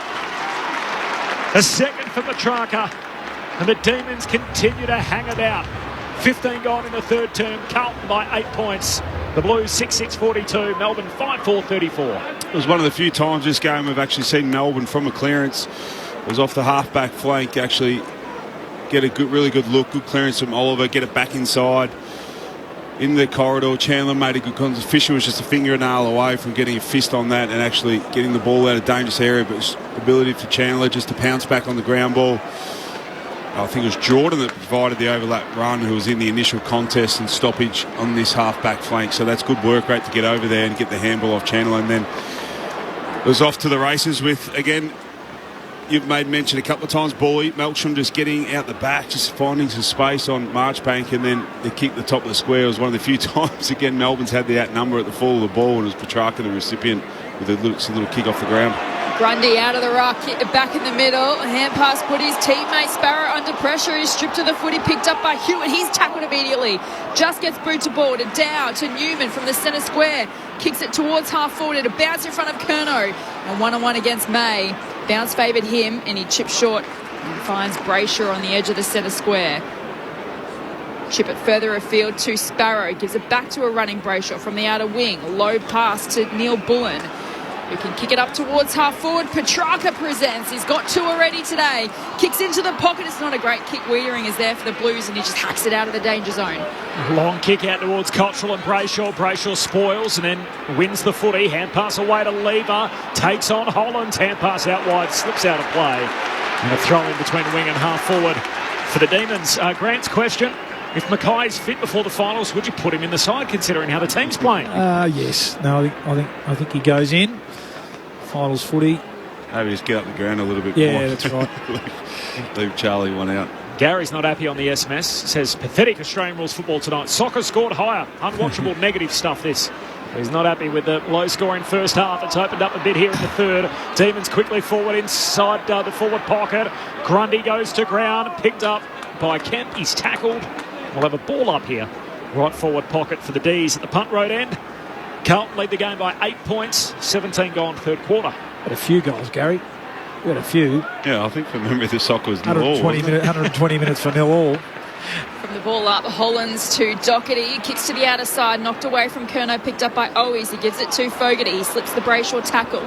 Gets boot to ball to the wing, but Bowie in best position for the D's takes the intercepting grab. Just inside the boundary line in front of the Shane Warne stand. Carlton by 8. Bowie back to half forward to a contest. Van Royen from the back got hands to it, couldn't reel in the grab. Marchbank has a go. His kick only as far as Neil Bullen, who gives it to Van Rooyen, and out of Rivers, who kicks it to the top of the goal square. Blues have the numbers. Ball alive. Can they get onto it? Chandler was stripped to the footy. Cottrell picks it up. He's brought to ground. Umpire says, I'll have it. Ball up at the top of the goal square for Melbourne. Carlton by 8. Big tackle, Cozzy Pickett. Hasn't had much of the footy. He needs to get busy for Melbourne to get themselves back into this game. Cozzy Pickett only had the one handball this quarter. That was a big tackle, though. So it's a good way to get yourself into the game, though, isn't it, Ball? Just forward pressure tackling. Van Rooyen wins the head out eventually down to Oliver. Kick smothered, straight up and down on the same spot. Swatted down, Van Rooyen spins out of trouble. Kemp never gave up on the tackle. Caught him holding the ball. Nice work from Brodie Kemp. And the kick's going to come back to him at full back. Good patch here, though, for Melbourne in the last 3 or 4 minutes. Just on top. Looks like they now have the outnumber around contests and linking up really well by hands, and someone's always finding a bit of time and space. Kemp to Sard, who just runs clean around Van Rooyen on the mark. Off the back flank, he gets the woof chant as he drives his long left footer down the line, and Grundy kills it out of play. So a boundary throw in underneath the Shane Warne stand. The Dockers have kicked 9 in a row in the Western Derby. So 3 minutes before half-time, they lead the Eagles by 45. 20 minutes into the third quarter here. Carlton by 8. Lauren Porter on the boundary. So Michael Hibbard's getting set to come on as the sub. James Jordan coming off. It looks like it was pre-arranged. Hibbard's been warming up since about the start of the third quarter, so he's getting set to come on now. Thanks, Loz, from the boundary throw-in. Oliver Jensen on the boot inside the centre square. Bounces in front of Akers for the Blues. He got round Chandler, but not Pickett. Caught. Holding the ball. Free kick to the D's. Cozzy Pickett applying the pressure. He can send Melbourne into attack. He kicks across to half forward, knocked away from Brayshaw, picked up by Petrarca. Hand passes defensively to Langdon. From right half forward, lovely kick into the pocket and finds Neil Bullen in space. 30 out, 5 in from the boundary. The Blues fans thinking there might have been a few dubious handballs there, one from Petrarca in particular. It's Langdon a couple of times now, some beautiful kicks inside 50 to the right on the chest of teammates. Here's the tough chance coming up. But Pickett again there. We mentioned that. Doesn't have a heap of the footy, but really dialed it up the last couple of minutes with his pressure and resulted in a shot at goal here. Alex Neil Bullen, tough shot from the pocket. The kick is on its way, and it is absolutely superb. Carlton's lead is cut to 2. 6-6-42 to the D's, 6-4-40. 21 played third term on Grandson AFL, Brennan Goddard and Luke Ball. Beautiful kick, wasn't it? Yeah, so they're again right on top the last 5-6 minutes again from their ability to lock the ball in their forward half, set up really well behind the ball, and then when it does get into a contest, they're winning that contested footy, they're linking up with hands. Langdon, as you made mention, has been on the end of a few, or giving off a few, inside 50, and it's this quarter inside 50s. I think he got 10-6, so it was all Carlton earlier. I think they had the first 4, so it's 10-2 in the last 5 or 6 minutes. Back to a 2-point game. Carlton led by as many as 14 earlier in the quarter. DeConey wins the head out and then grabs the footy himself. Gets the centre break, kicks to the top of the goal square, and May just shakes Curnow, takes the intercept mark. Full back for the Demons. That's a good comeback from Stephen May. Last couple of contests, he's just used his body beautifully. Flares at the half-back for Salem. Carlton by 2 points, 6-6 to 6-4. Time on in the third. Long high kick down the wing. DeConey went early. Says all okay. Kemp spoils it down, but straight to Hunter. Hand pass to Brayshaw. Gives it to Viney. Kick smothered. Ricochets back into dispute. Brayshaw inadvertently knocks it to Motlop and becomes tackler. Brayshaw with the follow-up. Forces the neutral ball and the ball up on the wing. It is Carlton by 2 points. 22 gone third quarter. Gawn and DeConey. Gawn uncontested. Palms it down to Hunter, who has a fumble. Picked up by Cunningham of Carlton. He's brought to ground.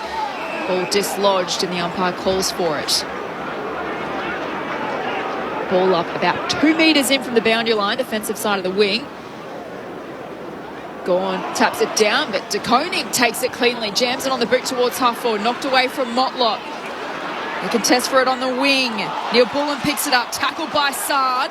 Ball spills loose. Sparrow's kick is smothered. It ricochets to Brayshaw. A hand passes backwards to Salem. Nice chip out wide, finds Hunter. Hunter's going to go short to Viney. Barely 15. Ump says all okay. Viney lays it back to him by hand. And Premiership Bulldog can kick Melbourne inside the forward arc. Van Rooyen and Gawn spoil each other. Comes down to Sparrow. Tackled well by Kemp. Ball comes out. De Koning feeds a hand pass into the pocket. There's a free for a hold. It's going Melbourne's way. It's going to Sparrow. Gee, I thought he... I think it was there. Yeah, but just Kemp thought he still had the ball and the ball spilled out right at the start of the tackle. He continued on with it, which is easy to do when you can't see the footy, expecting your opponent that you're tackling to still have it when you got both his arms pinned. Greasy night. We've had intermittent showers, and now Tom Sparrow from outside 50 to give Melbourne back the lead. He moves in, his drop punt misses to the near side. And it's a 1-point game. Carlton 6-6, Melbourne 6-5. Blues by a point, 24 travelled third quarter. Over in Perth, Freo kicked 10 in a row. So they lead the Derby by 51 points right on half-time. Fisher with the kick in for the Blues. Sends it high and long to the members' wing to Curnow and May again. They wrestle. It's knocked away from Curnow. Spills over the line for a boundary throw, and right in front of Lauren Borden on the boundary for us. In front of me, Jake Melksham's gashed just underneath his left eye. He's then got that white glue over the top of it just to make sure it doesn't open up again. So it kind of just looks like a lot of white zinc under his left eye. Thanks, Loz. Boundary throw in to Koning. Wins it down. Here's Petrarca though for the Demons. Hand pass out to Viney on the short side. 55 out against the boundary. Kicks top of the goal square. Marchbank moves through with a neat intercept mark. His best sort of lever May impression at the other end. Fullback for the Blues. Comes out to Cripps. He's in a tangle with Hunter. The ball skids past both of them, and De Koning inadvertently soccers it out of play, but on the hop. Didn't replace his divot either, Beach, and we'll have a boundary throw in about 70 out from the D's goal. Put some sand for him. Place that one, please. Carlton by a point. 25 played third term. Umpire spins the ball back into play. Gawn palms it down straight to the boundary line. Over and out again. We'll do it all again. Left half forward for Melbourne. Trailed by 2 at half-time. 3 goals apiece in this third quarter. Entertaining stuff here. Saturday night footy at the G. All back into play. Gawn gets rid of De Koning. Just gets booed to ball to Viney. It's around a would-be tackler. Hand pass put Hunter under pressure. He hand passes to space, but it's a turnover. Fisher loops the hand pass over the top to Hewitt. Kick down the line. Favours May. The diving effort couldn't complete the mark. Tries to tap it onto Sailor, but it goes straight to Hewitt. His hand pass knocked away by Salem over the boundary line for a throw in front of the interchange gates on the members' wing. Carlton by a point. In a good quarter, Christian Salem. Been important to 8 possessions, but just stood up a couple of times under pressure and thwarted some attacks. Lockie Hunter, 11 possessions for the quarter as well. Boundary throw in. De Koning gets rid of Gawn. Wins the footy, but under pressure. Hand pass forward. Picked off by Hunter. Links up with Viney for the Demons against the boundary line. Kicks a flower bag back down the wing. Gawn and De Koning scrap for it. De Koning got it out to Hollands. Gawn the huge tackle. Follows up. Locks up the wingman and wins the free for holding the ball. Gee, when your big man does that, it's a real tone setter for the rest of the team. And Gawn just chips it back to Hunter. Hunter across the ground to Rivers, members wing. Carlton by a point, 27 gone third quarter. Rivers will kick backwards to half back. It finds Stephen May, who continues the switch. Finds Hibbert, the sub, into the action for the D's. He chips it out wide to McVie, who's got it at right half back. Chips down the line for Langdon. Cottrell applied the pressure, but Langdon takes the grab. Carlton by a point. Late stages third term here at the MCG. Langdon will wind up and kick a long ball to half forward. Melksham has a few to beat. It's knocked away by Kemp on the outer wing. Rivers takes the ball, tackled by Martin. Stoppage on the outer side. 51 points is the half-time margin over in Perth. Fremantle with the last 10 goals. West Coast kicked the first 2 of the night. So half-time there, Freo by 51. We've got the close one, fair to say, here at the G between two of the most informed teams in the competition. From the restart, Oliver hands it out to Neil Bullen. Short kick to Melksham, no mark. Whacks it on Wayne Hunt, style out wide to Brayshaw. Hand pass away to Petrarca, who slips over. Sard sockets it straight out of bounds. The umpire says that's okay. We'll have a boundary throw in half forward here for the D's. Carlton by a point, led by as many as 14 points on 2 different occasions in this third quarter. We've now gone 28 minutes.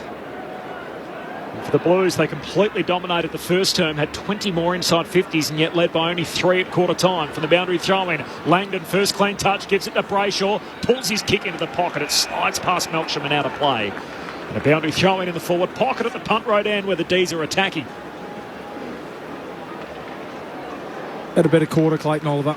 Had nine possessions. Just got himself to more and more contests. That's what he's doing when he's playing his best footy. Carlton by a point. De Koning takes it cleanly out of the ruck, but his hand passes straight to Petrarca, who wobbles it towards the goal line. It is offline and through for a minor. So scores are level here at the MCG. 6-6, 42 apiece, 29 minutes played in this third term. Carlton number 2 in the competition, points against. Melbourne number 4. The Blues actually number 1 last 7 weeks in points for and points against. Shows the heater they've been on, trying to make it 8 in a row tonight. There's Fisher on the kick out short to Doherty, and Doherty a long kick to a pack at half back. Gawn standing behind a couple, spills the chest mark. Second juggle, can't trap it. McVie held up by Motlop. The ball up between wing and half forward for the Demons. In fact, such has been Carlton's prowess defensively in the last 10 weeks. They've actually had 9 goal better side defensively than any other team. As De Koning grabs it out of the ruck. Hurried kick forward. Curnow goes to ground. Lever wins the footy. Hand pass away to Salem for the D's. Gives it to May. Kicks to half forward. Gawn's got it this time. 70 out half forward. Takes out De Koning in the process as Gawn kicks into the pocket. It's wayward. Just pitched inside the field of play. And over for a boundary throw in 30 around from the D's goal. Yeah, came off his shin pad. De Koning back to his feet, which is good news. Gets a bit of a bump from Grundy on the way through. So we'll have a ball inside. Melbourne's attacking 50. Gone against De Koning. Gone down to Viney. Gets on the left boot. It's a high up and under. Pickett as it goes. Smith out the back. Hand passes to Viney. Jams it on the boot. It's across the face. Another throw in at 10 metres around from goal. It is scores a level. 30 minutes played, third term. Big news of the night. The Matildas through to the final 4 of the FIFA Women's World Cup. Advancing 7-6 on penalties over the French. So they'll play a semi-final against either England or Colombia on Wednesday night in Sydney. Boundary throwing. Gawn wins the hit out. Down to Hewitt, he's tackled, lost it, comes to Doherty, kicks it out of the defensive 50. Always just moves it forward, slaps it on. Martin went without it, D's win it back. Rivers to McVie, hand pass away to Langdon, puts it inside 50 for the Demons. Gone the target, Wiedering spoils, Pickett clean below his knees, collects for Melbourne, hand pass to Neil Bullen, gives it to Brayshaw, hands it away to Bowie, centre half forward, kicks goalward, hasn't got enough on it. And his fellow redhead in Cottrell takes the mark on the behind line. As we tick towards three-quarter time, scores level, 32 played in the third. Cottrell, last line of defence. Kicks out wide. Bowie in good position. Doing well at coming back with the flight of the ball. There's Hollands to kill the contest and send it over the line for a throw-in at left half forward for Melbourne. Scores a level as we tick down to three-quarter time to inform teams of the competition going head-to-head. Grundy and De Koning and ruck. De Koning got rid of Grundy, then he was stripped of the footy. Umpire says play on. Is picked up by Doherty of the Blues. He gives it to Cripps. From the members' wing, kicks up towards Motlop, who takes the grab. Kicks into the path of Cunningham, who couldn't complete the mark at half forward. Can regather at ground level, gets on the left, but his kick is a turnover as Oliver takes the intercepting grab for the D's. D's dominating territory in the back end of this third quarter. A rare forward half thrust for Carlton late in the third as Oliver kicks down the wing. The Gawn competes in the air, spills to Brayshaw, hand pass away to Viney, tumbles a kick down to half forward, Doherty picks it off. And a hand pass to Sard right on the bell for three-quarter time. And another close, tense late season meeting between these two teams. If you cast your mind back to round 22 last year, it was Melbourne by 5 points at full time. They trailed by 11 at the 32-minute mark of the final quarter. Goals to Melksham and Pickett in the last 4 minutes, and really that was the win that slipped the Blues by, which would have booked their place in September. And of course, they never got there. They've won 7 on the bounce, Carlton. If they win tonight, they're all but assured a place in their first final series for a decade. Scores are level as we turn for home, 6-6-42 apiece. The goal kickers, Petrarca's got a couple, 1 each for Langdon, Neil Bullen, Sparrow and Chandler, while for Carlton, 1 each for Cripps, Akers, Doherty, Martin, Charlie Curnow and Matt Owies. Neither sub used just yet. Michael Hibbert and Ed Curnow, the 2 technical subs for either team. M from Melbourne. Hi guys, enjoying the call. Goddard on the ball as usual. Hi Luke. Don't like the Blues. Where are Viney, Brayshaw and Gawn? Well, that might have been sort of sent halfway through that third term. We saw their prime movers get involved on the back end of that third term. The thoughts of Luke Ball and Brendan Goddard coming up on ABC Radio and through the ABC Listen app. This is Grandstand AFL. Hello, I'm Patrick Stack, and if you like great stories and you enjoy sport, then I reckon you need ABC Sport Daily in your life. She looked so happy and so excited to be out there and to be having that first World Cup moment and minutes at this home tournament. It certainly would have been surprising for most gymnasts. The scene of the crime is Las Vegas of all places. It's a daily sports conversation and it's called ABC Sport Daily. Find us on the ABC Listen app. Grandstand AFL. Now streaming every match on the ABC Listen app. Look for the AFL button. Heads up to the wing for Doherty. Hand pass to Hewitt. Hurry kick forward to Charlie Curnow. He marks. They're all streaming back downhill. Puts it to Owies. Plays on and goal. Chandler picks it up and gives it to Sparrow from centre half forward. Unguarded goal square. Pickett sees it home. A long-range goal to Sparrow. Charlie Curnow between wing and half forward. Turns, kicks to the top of the goal square. De Koning down there, no mark. Falls through to Gawn. He can't bend down to pick it up. De Koning, hand pass back into the hot spot. Bowley goes to ground. Doherty keeps his feet and kicks the goal. It is 150th as a bagger. And every Carlton player in the vicinity rushes to him. Marchbank slips over. Melksham trying to wrong foot him. Goes boundary line, 45 out. Kicks right to the goal square. Van Rooyen can't complete the mark. Petrarca with his soccer skills whacks it in the back of the net. The 2023 AFL season. On radio, ABC Sport Digital. and now streaming on the ABC Listen app. Sounds there from the third quarter. Game starting to open up. 6 goals for both teams. 3 each in the first half, and they both kicked 3 themselves in that third quarter alone. So scores level at three-quarter time. Just a quick correction. Michael Hibbert, of course, is into the game. The tactical sub for Melbourne. James Jordan out. Meanwhile, Ed Curnow is the unused sub for Carlton. Corbin Middlemass and Jess Webster calling the footy. Lauren Borden on the boundary, and our Grandstand AFL experts to three-quarter time. Luke Ball and Brendan Goddard.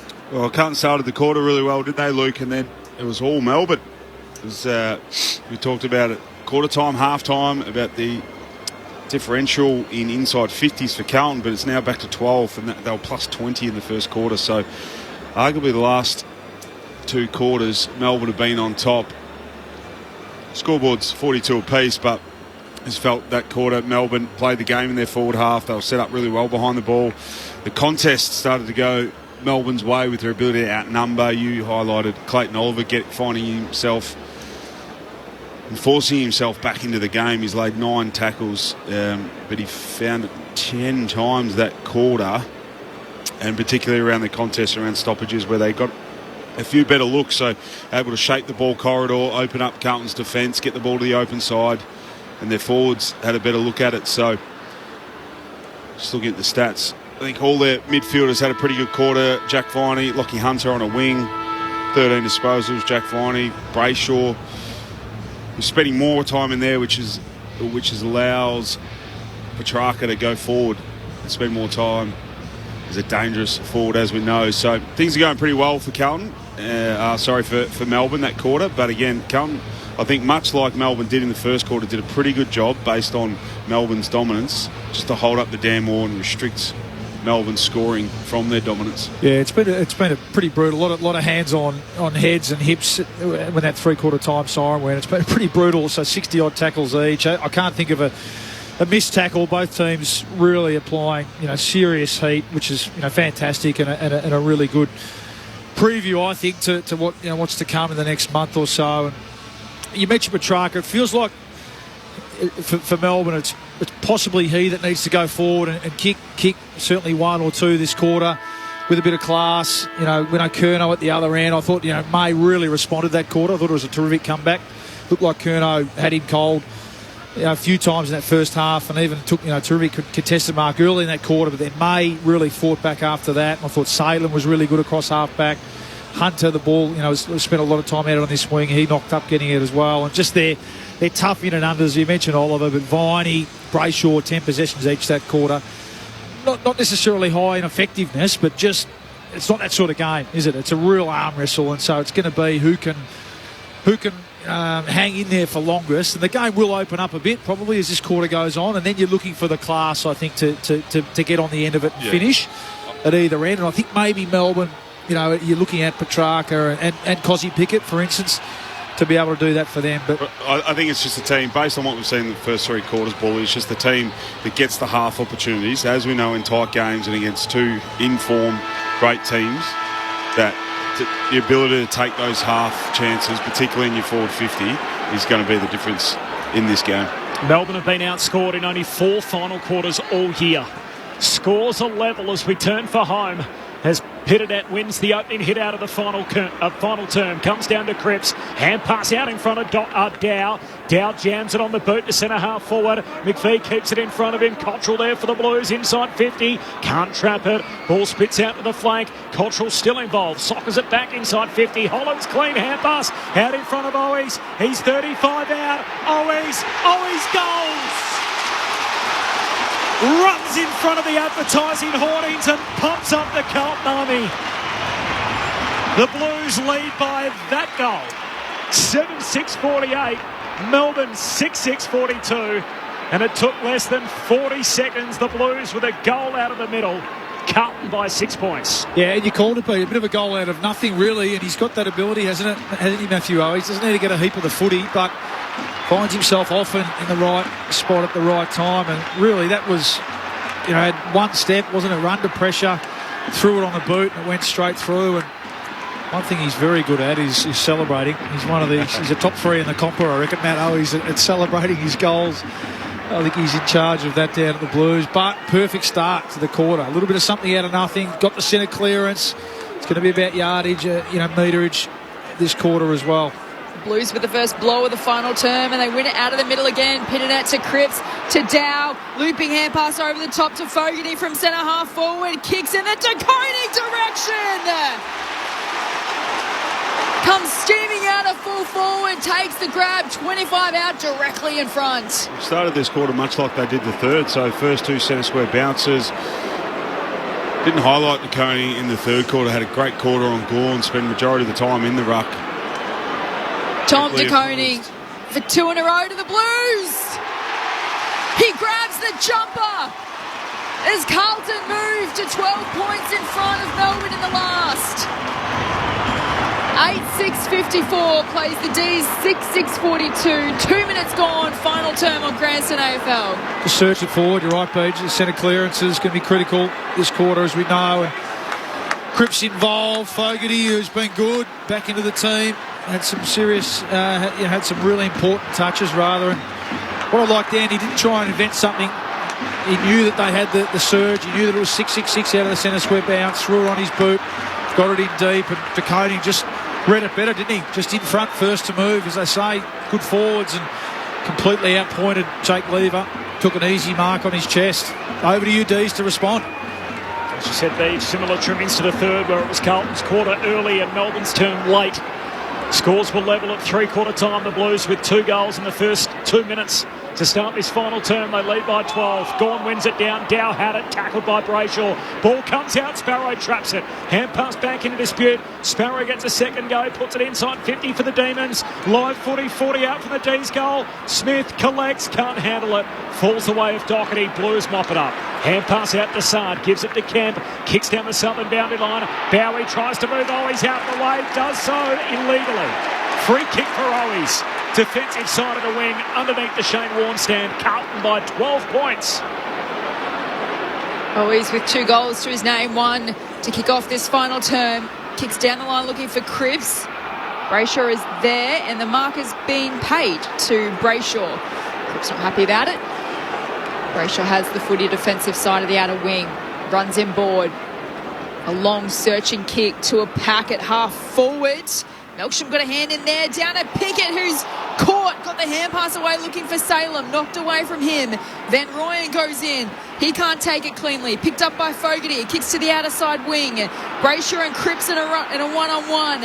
Brayshaw goes to ground, and the ball goes out of play for a throw-in wing position outer side. Carlton by 12, 4 minutes into the last term on Grandstand AFL. It's pressure again, wasn't it? Because Pickett in that situation is very hard to stop, but they were just onto him, weren't they? I didn't quite catch who closed and affected the tackle, but brilliant stuff here from the Blues. Boundary throw in the rucks, miss it. Gawn tries to soccer it forward, has a fresh air shot. As Hollands hand pass away to Doherty, links up with Owies, high bomb down towards the wing. Salem inadvertently knocks it in the wrong direction. Still alive, 40. Martin off the deck, knocks it out, but straight to Viney. Hand pass to Salem. Flares a handball to the back flank. Bowie gives it to Viney. Coming in is DeCone, and he clips Viney high. It was unfortunate contact more than anything, as Viney had a fumble. DeCone went to pick up the footy and made contact with Viney's head. And the Melbourne midfielder will get the free kick at half-back. Carlton by 2 goals, 5 minutes into the last. Viney long down the line, Gawn shoved out of it, no free kick, picked up by Wiedering, who bangs it to half-forward, knocked away from DeConing, free kick in fact to the D's. Play on advantage as Hunter hand passes to Brayshaw along the boundary line, kicks up towards half-forward. Melksham has 3 to beat as Kemp comes from behind, goes upstairs and reels in an excellent mark at half-back. The Carlton fans love that. As Kemp goes short to Doherty, right half back. 82nd to Carlton play to 150 games for the club. Reaching that milestone tonight, and long kick down the wing, and Pitternet in the end punches it out of play. So a boundary throw-in for Doherty, game number 163 in his career after playing the first 13 with the Brisbane Lions. He was part of the go-home 5.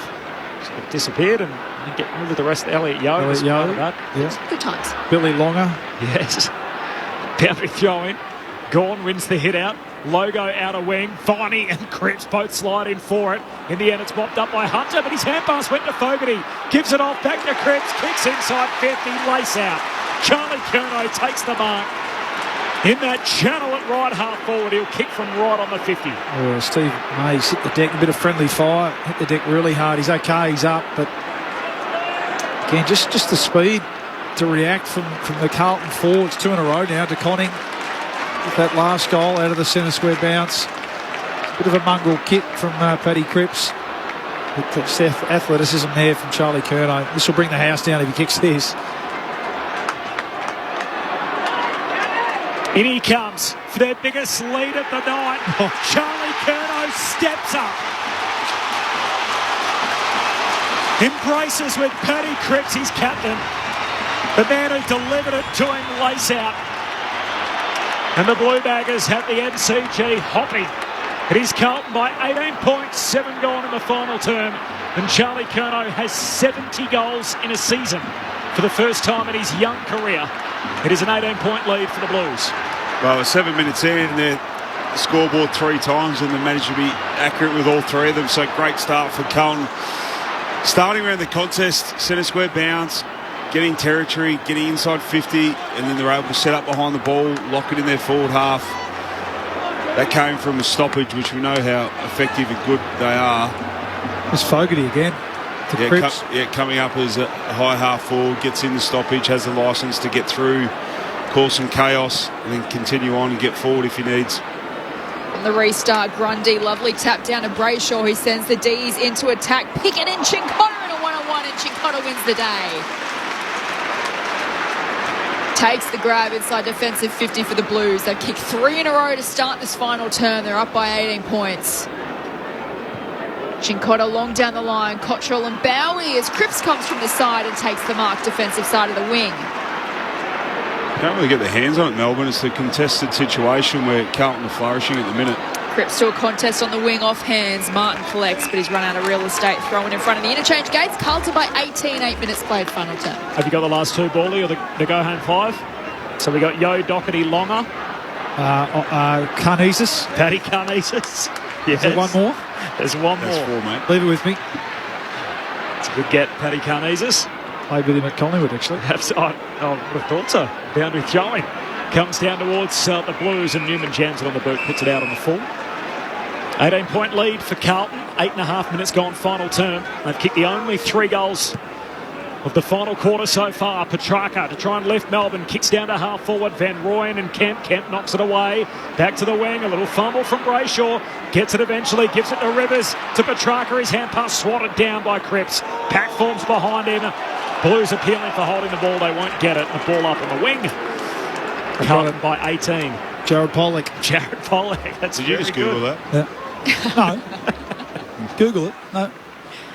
Grundy from the stoppage palms it down. Sparrow overran it. Picked up by Cunningham, who gives it to Newman. Kick around the corner. No one there for the Blues as Lever takes the diving mark on the members' wing. And that, of course, was to go to Port before he went eventually to North Melbourne. What was that factor? Lever down the line. Sparrow takes a nice grab in front of Newman. Melbourne need a goal here in this final term. It's all Carlton. They kicked their only 3 goals of this last quarter. Lead by 18 as Sparrow kicks Melbourne into attack. Kemp got upstairs, couldn't complete the Marcus Mills to Pickett. Absolutely brilliant, Cozzy Pickett. In traffic, snaps towards goal and pegs one back for the D's.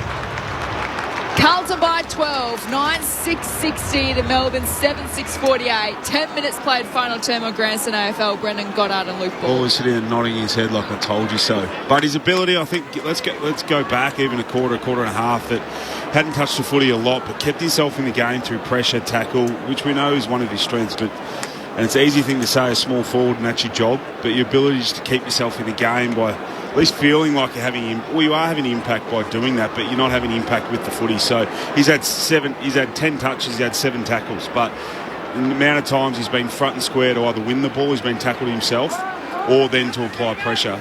But continually just put yourselves in high percentage spots, and that was the same. Ball comes in, long kick in, contest, he's there front and square. Grundy brings it to ground, Cozzy Pickett, and then he just lets his natural brilliance take over and snap a goal in congestion with about 5 blokes around him. Back to a 12-point game. Cripps sockers it out wide to Hollins. He's tackled coming in off the wing. Lauren Borden on the boundary. Now it's Carlton's time to use their sub. Ed Kerner getting set to come on. It looked like they wanted to use him earlier, then waited after those first 3 goals were scored. He's on. Sam Doherty's off. Oh, Sam Doherty off in his 150th game. It's a big move in his final term. And Blues by 12 points from the restart. Hewitt, hand pass out to Newman. He kicks wide. Owies fumbles below his knees. Lever collects for Melbourne. Hand pass to Brayshaw. Short kick, and Newman makes up for it. Follows up, punches it out of play, and we'll have a boundary throw in. And Lauren Borden gets a touch in the front row. I was expecting a handball, Loz. You just sort of threw it back. Doherty must be injured. Sorry, Loz. Yeah, well done. Stat up. He's had 22 possessions, 10 contested. Doherty and a goal. He must be injured. From the boundary throw in, Grundy straight down to Hewitt, who bangs Carlton forward. Curnow in a one-on-one against May again. Ball goes to ground. Martin picks it up, is dispossessed. Langdon jams it on the boot for the D's. Pickett with a couple of attempts. Takes the grab next to the centre square. And then kicks to the members' wing and finds Viney. As Brayshaw running for him, ignores him. Elects to run in board. Viney and kicks in the Gawn direction. Got hands to it, couldn't complete the mark. Spills to Sparrow, couldn't take it cleanly. Goes again, but the ball goes over the boundary line for a throw-in. 70 round. from Melbourne's goal. Carlton by 12 and a half gone final term. In fairness to Loz too, as much as I like to get stuck into it, it's pretty hard to handle when you're holding a microphone and headphone pack and then also your notes. Poncho on or something. Yeah, and then also try and get a hand free. Boundary throwing. Half forward here for the Demons. As Grundy wins it down, but DeConing wins the footy. Hand pass along the line, and Brayshaw's pushed out of play by Hewitt. So a throw-in, 70 out for the Melbourne goal. Loz. Also trying to see what was going wrong with Sam Doherty, and he's got ice, so you were right, Bally. He's got ice going onto his right calf, so it's a right calf issue for Doherty. He already had some heavy strapping on his calves leading in. Well, hopefully it's corky then, but it doesn't sound great. Absolutely not. Boundary throw-in. Comes away of Rivers. He's tackled, taken the ground by Cunningham. Umpire says it's okay. Ray's very dramatically checking with the out-of-zone umpires, but no free for the Demons. He's paid it. He has out of zone umpire, was it? In the context of this year, I think that was a free kick. Rivers sends Melbourne into attack to a pack in the pocket. Oh, brilliant grab from Smith in the contest.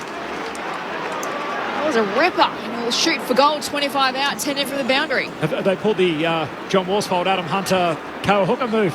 Beach. Maybe so. The swingman. The Swiss Army knife. Need a mark inside 50, hasn't which they've struggled with all night. A contested mark anyway, so Ben Ruin's found himself up the ground taking a few, but inside 50, something that they're really lucky at the minute, Melbourne. Just five goals searching for.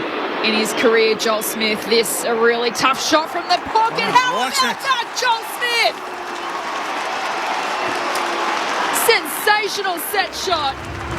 And the lead is cut to 6. Carlton 9-6-60, Melbourne 8-6-54. 15 gone, final term on Grandstand AFL.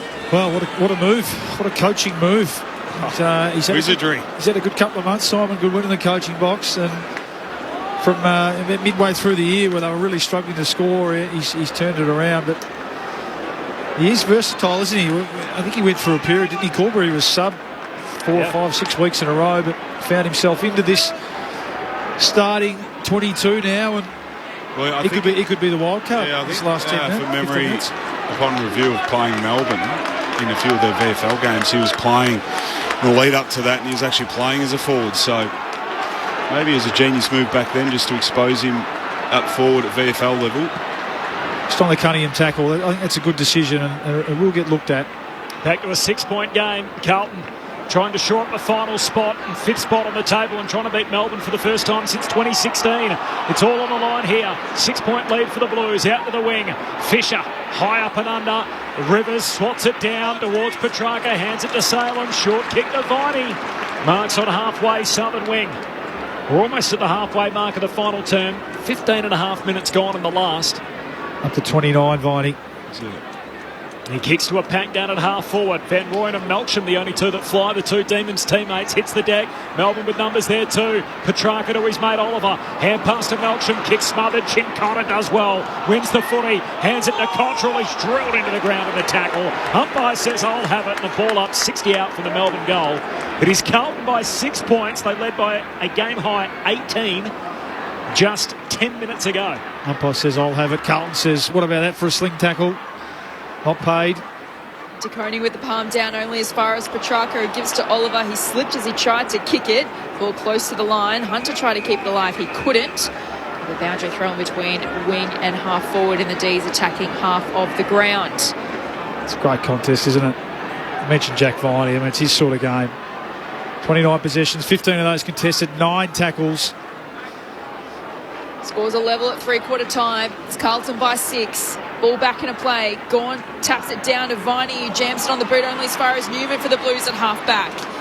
Hurried kick down the line. Hibberd and Martin in a one-on-one. Ball goes to ground. Hibberd tries to tap it on. Hunter picks it up. Gets around Martin and jams it on the left. Boot down the line. Knocked away from Newman. Cottrell out the back, close to the line. Just got the kick away. Back to the wing where Rivers takes a great mark for the D's. One of the 16 premiership players out there for Melbourne, Trent Rivers. Backward of the logo on the southern wing. Kicks a long 60-metre drop punt inside 50. They all fly, waiting out the back. Smith, no mark. Spills to Neil Bullen. Tries to trickle it through. He puts it across the face. Got a fair bit on it. The Peter Dacos effort from the left forward pocket, and it's a behind. So Carlton by 5. Melbourne with all the momentum. 17.5 gone, final quarter. Blues quickly bring it back inside, long down the line, off hands. McVie can send Melbourne back into attack towards full forward. Melsham slipped over and allowed Wiedering to take the grab. Last line of defence for Carlton. Long kick to the members' side. Newman takes the grab. The left half back for the Blues. They kicked the first 3 goals of this final term. Melbourne with the last 2 as Newman kicked short to Akers. Akers rolls in the long kick down the wing. Lever leaps up. Curnow from the back. No mark for either. Spills down Fogarty. Sockers and in the end into the lap of Dow. Hand pass to Newman again. Floats a kick forward. Stolen by Sparrow.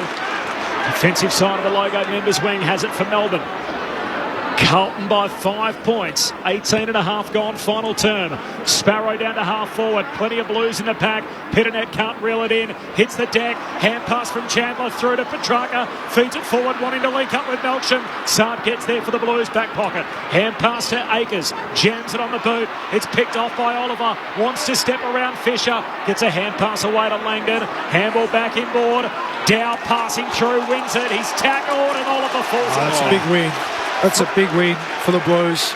Great tackle, great tackle by Zach Fisher. They're all doing it, you can tell. It's one in, all in on this pressure stuff. Looked like Oliver was going to step around him easily and bang it long, but brilliant tackle. And then Dow committed his body, won the free kick. Dow kicks to a contest out the wing, gets out the back as Hibbert tries to tap it on to Brayshaw. Had a fumble. Ball still in dispute on the wing. Picked up by Martin of the Blues. Hand pass inboard to Fogarty. Goes backwards to Dow. Defensive side of the wing. Sends a high ball in the Curnow and May direction. May with the fist. Spills to Brayshaw. Hand passes over his head to Lever. Slips a tackle. Hand passes to Langdon. From the wing, members side. Under pressure with the kick. And it goes out of bounds on the full. Great pressure from Langdon. And it'll be Akers to take the free kick for the Blues. Jack Martin with the chase down tackle again. Not someone you'd normally associate that sort of effort with, but terrific stuff. Carlton by 5 as we tick into time on final term. Akers kicks down the wing, spills off hands to Dow, hand pass to Newman, ferocious tackle Brayshaw, ball comes out to Ed Curnow, gives it to Akers, locked up by Viney, now Cripps has it, he's tackled by Neil Bullen, ball comes out again, Ed Curnow's tackled, ball up on the wing. This could be a prelim final, this. It's just brilliant. No time and space with the footy, either team. If you're wondering what's happening in Perth, you're missing nothing there. Halfway through the third quarter, Freehold kicked 13 goals in a row. They lead the Derby by 70. From the ball up, Gorn taps it down straight to the boundary line. He says, let's do it all again. 5-point game here. 21 minutes gone, final term. Carlton by 5. They led by as many as 18 earlier in the quarter. They haven't beaten Melbourne since 2016, and last year they gave up an 11-point lead at the 32-minute mark of the last quarter and still couldn't close out. For another grandstand finish here at the G's from a stoppage. Brayshaw runs heavily into Cripps, who's hurt behind play. Meanwhile, Gorn to Oliver, kicks Melbourne to half forward to a 2-on-2. Ball gets out the back to Akers. Hand passes to Saad. He's under pressure. Petrarca with the tackle. Saad gets through to ball intelligently and finds Marchbank. Cripps is still down.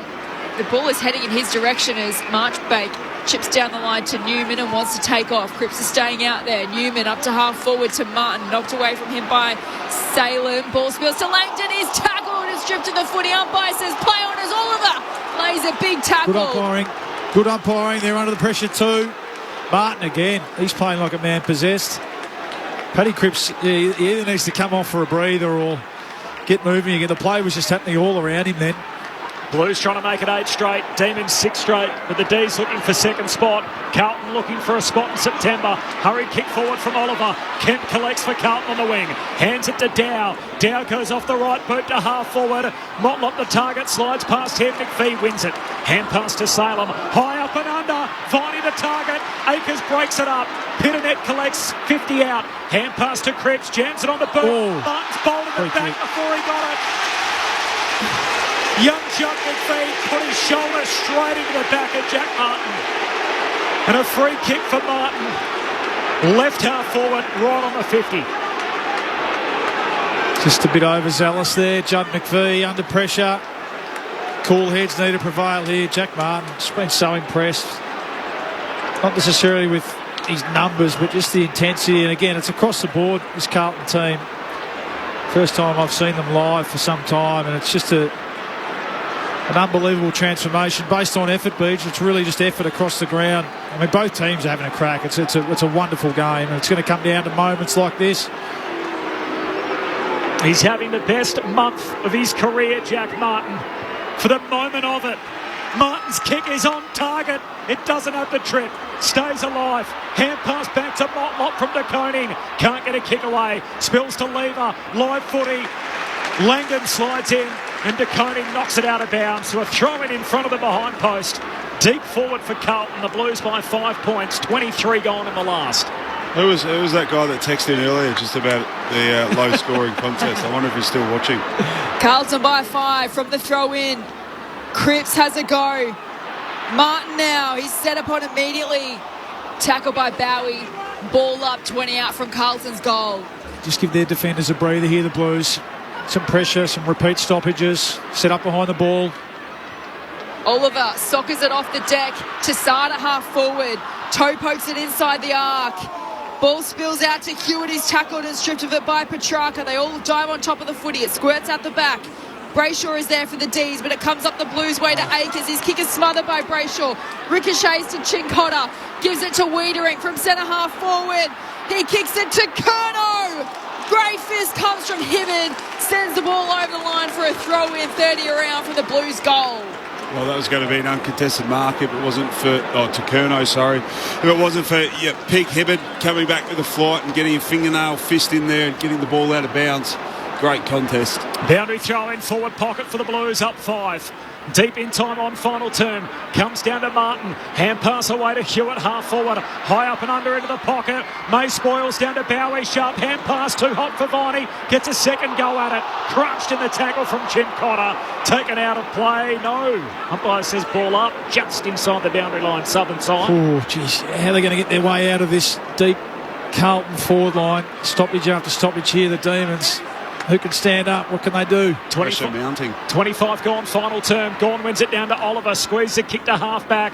Somehow Hunter collects. Tried to hand it to McVie. It's out of play. And a boundary throw in 48 metres out from the Carlton goal.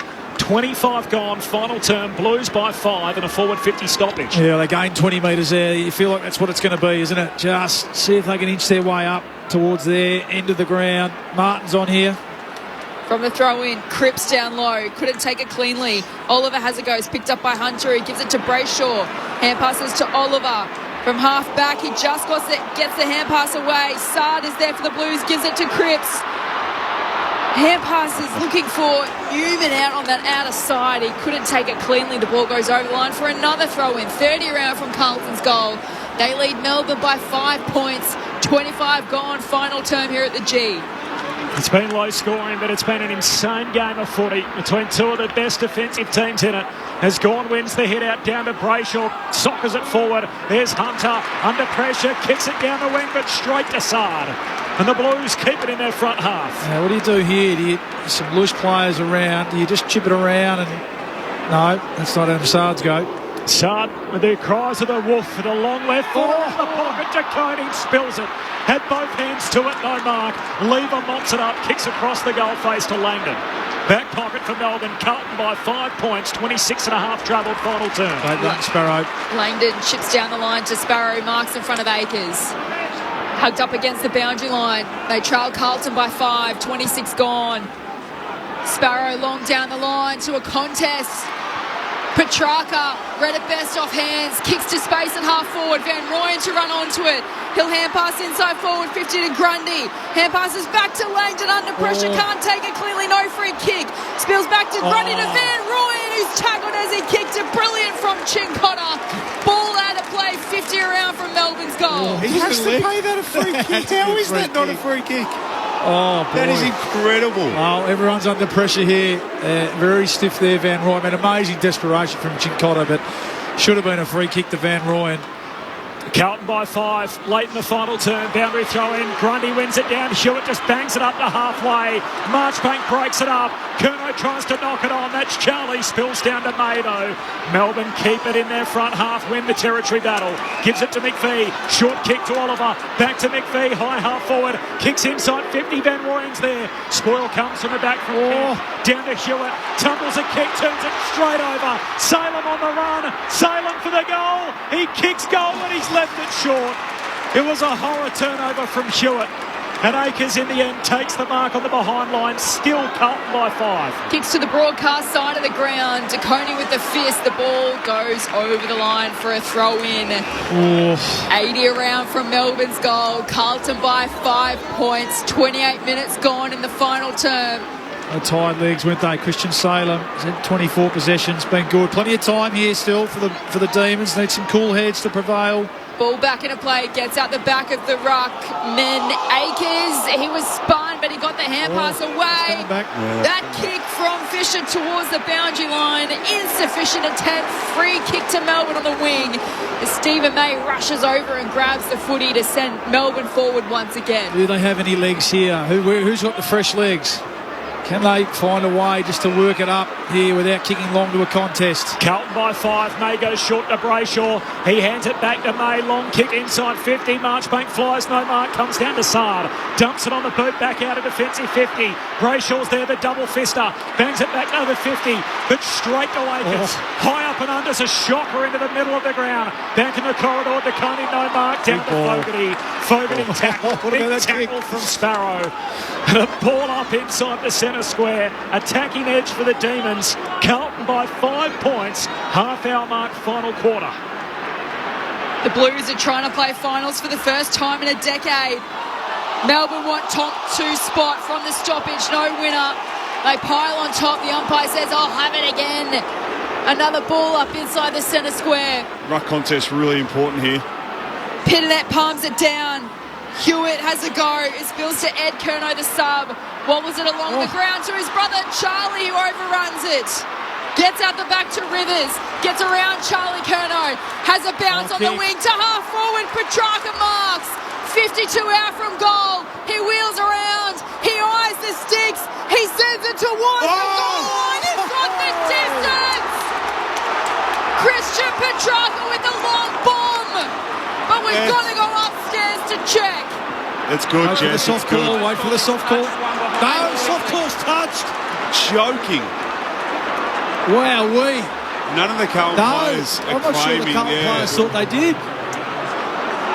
Or maybe Caleb Marchbank has flicked his finger. No, he would have. But we're going to need really conclusive evidence. Yeah, how are they going to overturn it? His fingers don't move. Wow, This is a moment. It's a goal. This goal will put Melbourne in front with less than a minute to go. I mean, how do you overturn it? I don't think you can overturn it. You can't. That's why there is soft call. There's no. Look at that. No, it's a goal. It's a goal. He did not touch it with his left hand. That's why he cannot give these soft calls. Are so ridiculous. I don't disagree with you, Beach, but I don't think there's conclusive evidence to overturn the soft call. Here we go. Insufficient evidence. So the soft callers are behind. There's usually instant remonstration, isn't there? Correct. By the players. He would have got up straight away and was like, nah, touched. There was none. So Carlton's lead is 4 points. That's ridiculous. As the D's fans go bananas in the stands. 9-6-60 to Melbourne, 8-8-56, 31 gone, final term. So Carlton by 4, 40 seconds left. Newman on the kick out, heads to half back. May spoils it down. Pittonet grabs it, took ages to get rid of it. Charlie Curnow hand pass to the bench. He's pinned in. Holding the ball. Charlie Curnow didn't dispose of it correctly. There's Max Gawn. Get down there, Max. Melbourne will reload. Can they win it again? Kicks to the top of the goal square. Juggled effort. Gordon, no mark. Falls down to Hewitt. Hand pass to Akers. Clears the area for Carlton. One bounce. It's coming back. It's out coming of back. play. Deliberate. 13 seconds on the game clock. Melbourne have another go to reload. Lever kicks to half forward. They come from all directions. No mark. Hits the deck. Hewitt for the Blues. Hand pass to Newman. Carlton are going to hang on. He kicks down the wing. Carlton will hang on by 4 points. The Blues bandwagon might be full, but you can try and run behind it. The Blues have won 8 in a row, and somehow they get out of here with the victory tonight. They beat Melbourne by 4 points in front of over 68,000 at the G. Never lets you down. We're the only team old Carlton knows. We're all the champions. They like to send up. We'll keep our end up, and they will know that they've been playing against the famous Old Dark Blues. We are going to see a whole lot of replays on what happened from the arc and the vision at the concluding stages, in which Christian Petrarca looked like he kicked the go-ahead match-winning goal for Melbourne. Nobody remonstrated on the line. The only person that thought it came off the fingertips of Caleb Marchbank was the umpire. The soft call was touched. The vision, as it so often is, was inconclusive. And in the end, Christian Petrarca's goal was disallowed. The soft call stood. It was touched. Carlton win by 4. We are the Navy Blues. We are the old dark Navy Blues. We're the team that never lets you down. We're the only team old Carlton knows. With all the champions they like to send up, we'll keep our end up, and they will know that they've been playing against the famous Old Dark Blues. The Blues have won 8 in a row. And this place is absolutely hopping. All the Carlton fans have stuck around. They're making the lion's share of the noise, while for Melbourne, their 5-game winning sequence is over. They're 14-7. They lose second spot on the table. At least Brisbane will leapfrog them this weekend, with Port Adelaide still to play tomorrow. Meanwhile, for Carlton, they're as good as there. 12.5 wins. They would need a whole lot of stuff to go against them to miss the finals from here, with matches against the Gold Coast and GWS to come. The Blues shore up 5th spot. And looks like they'll be headed back to September for the first time in 10 years. Carlton by 4 points, with a huge controversial moment late in the piece. Luke Paul and Brendan Goddard. Oh, we'll get to that, but that's the game of the year for mine, B. Just the top of my head. A bit of a funny sort of start, wasn't it? But when you think back to how hard scoring was, I mean, you look at the numbers: 88 tackles to 85. That was just brutal stuff. That was prelim final like for mine. 173 for the game. Yeah, outstanding stuff. And the Demons in the end, probably just rue a bit of a sloppy start. Now, how much of that it was down to this pressure that Carlton have been putting teams under over this run of 8 weeks. It's amazing. It was amazing to see live, and from my point of view, it wasn't. Yes, the usual suspects have lifted, and Cripps has certainly lifted in that time, and around the footy, Doherty was strong, and Hewitt, but it's the lesser likes that have bought into it. It's Zach Fisher diving on a boot. It's Jack Martin chasing down, tackling, and across the board. I just thought they were outstanding, and after quarter time, full credit to Melbourne as well. I thought they really responded and rose to the challenge and met the challenge, and in the end, it was just two big, heavyweight fighters, Beach, from my point of view, trading blows, and it was always going to come down to moments. I mentioned at 3/4 time, could Christian Petrarca be the one to go forward and provide that little bit of X factor and class? And I mean, we'll talk about whether he actually did or not. But regardless, I think Carlton walk away worthy winners as well. They threw the first punch. They set the tone in that first quarter, didn't they? And then from then on, it was just an almighty arm wrestle. So really impressed with both teams tonight. As I said, it really felt like a final, and this Carlton steam train rolls on. I think again the lesser likes, when you consider, Walsh out of the side, Cherry out of the side, certainly has been their best midfielder to that point in the year. In goes a guy like Fogarty. Mackay. Mackay's out, of course. Fisher comes into the team. Hewitt, Newman, Hollands is playing his role. Really, it's just clicked for them, hasn't it? And they're reaping the rewards. So impressed with the Blues tonight, and I think Melbourne walk away with losing no admirers. They'll tweak a few things. Oliver got better and better as the game went on, but for me, that's two top 4 teams going at it, and I think we'll probably see them again, or possibly or hopefully see them again. See a rematch later in the year. I'm sure we will. But I think take away the result, like for Melbourne, they've lost no admirers, but like they've gone forward. Like being a contest like that, being at the start they had, the dominance of Carlton, to be able to respond. Yes, they fell just short. It's 4 points of difference. we'll get to the touch on the line, adjudication, how that works shortly. But they've gone forward and they'll take complete confidence out of tonight, coming up against the informed team in the competition. But for anyone sitting at home listening and watching, low scoring, 16 points is it in the match? Who's sitting there watching it, not admiring what just happened? Do you know what I mean? Take the scoring away from it. Well, and two teams continually just we highlighted the tackles, and Bawley at 3/4 time, I think he said that there wasn't a missed tackle, but so just the skill involved with that, the hardness that was involved, the relentlessness, the attack on the footy from both teams. Bawley highlighted guys that we, respectfully haven't seen that from, more so from Carlton's side of view. And that's what separates, those guys through that middle tier and the lesser likes to raise their intensity and effort to kind of pull the team along and to get continual improvement from a team. They're the guys that, that really allow it to happen. And I think we've seen that from Carlton the last 10 weeks in particular. So no a credit, and that's a buy-in from a team that I think what we saw earlier in the year was, confusion, complete confusion with ball in hand, and that flows onto your defence, and offence has an effect on every. Now it's like complete clarity about, one, the way the team wants to play, and two, about your role within the team. Yep. So then that's where you get, continual improvement and consistency in football. So you talk about Zach Fisher, you talk about Martin, Paddy Dow, Cam Fogarty. Yeah, so these Cottrell, Chin Cotter. Yeah. So it's there's no confusion. There's an expectation of, this is what we want, this is what we need, and if we don't get it, there's consequences, unfortunately. And this is a team that's, I think, very clear on what they expect from one another, and expect of a team. It's great to watch. You're talking about its integrity of selection now, isn't it? It's we're going to pick guys who play this way. Yep. And it's interesting because we think in the next couple of weeks, Walsh will be back, Cheryl will definitely be back, Mackay will be back. That's coming towards the end of the year, right? Potentially.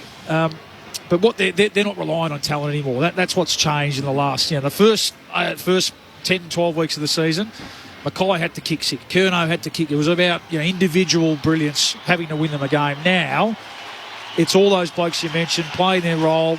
Everyone buying into chase, effort, tackle. Effort in your intensity, attack on the footy, your desire to apply pressure, but it's your effort to apply a system, and your system, your identity as a footy club. And the squeeze is going to come, because those guys are going to come back into the team, and there's going to be some really unlucky guys. Really unlucky Good guys. problem to have. We want to get into the Carlton rooms. They win by 4 points, their first win over Melbourne since 2016. How about the Saturday nights this year? We had the Houston winner after the bell, the Sammy Durham goal on Dreamtime, the tense finish between Sydney and Essendon, the Collingwood-Port Adelaide game over in Adelaide where Jamie Elliott kicked a couple of winners for the Pies, and then here tonight it's Caleb Marchbank's fingertips which gets Carlton there. Let's take you into the rooms with Lauren Borden. The Blues are about to make you loss. It's absolutely packed out here. Everyone's wrapped. The atmosphere has just continued from the start of the game until now. They're all going to clap their way in with Cripps coming in. Huge smile on his face as he leads the gang in. Absolutely wrapped. Dylan Alcott's around here, obviously the champion tennis player. He's come in as a big Blues supporter. So he's just one of a number of fans that are coming in. Everyone's cheering and yelling. They're all going to soak this one in. We know the Blues love it. When they're going to make finals for the first time in a very long time, they know it's locked in now. And after such a tight win, they'll absolutely blast this song out now.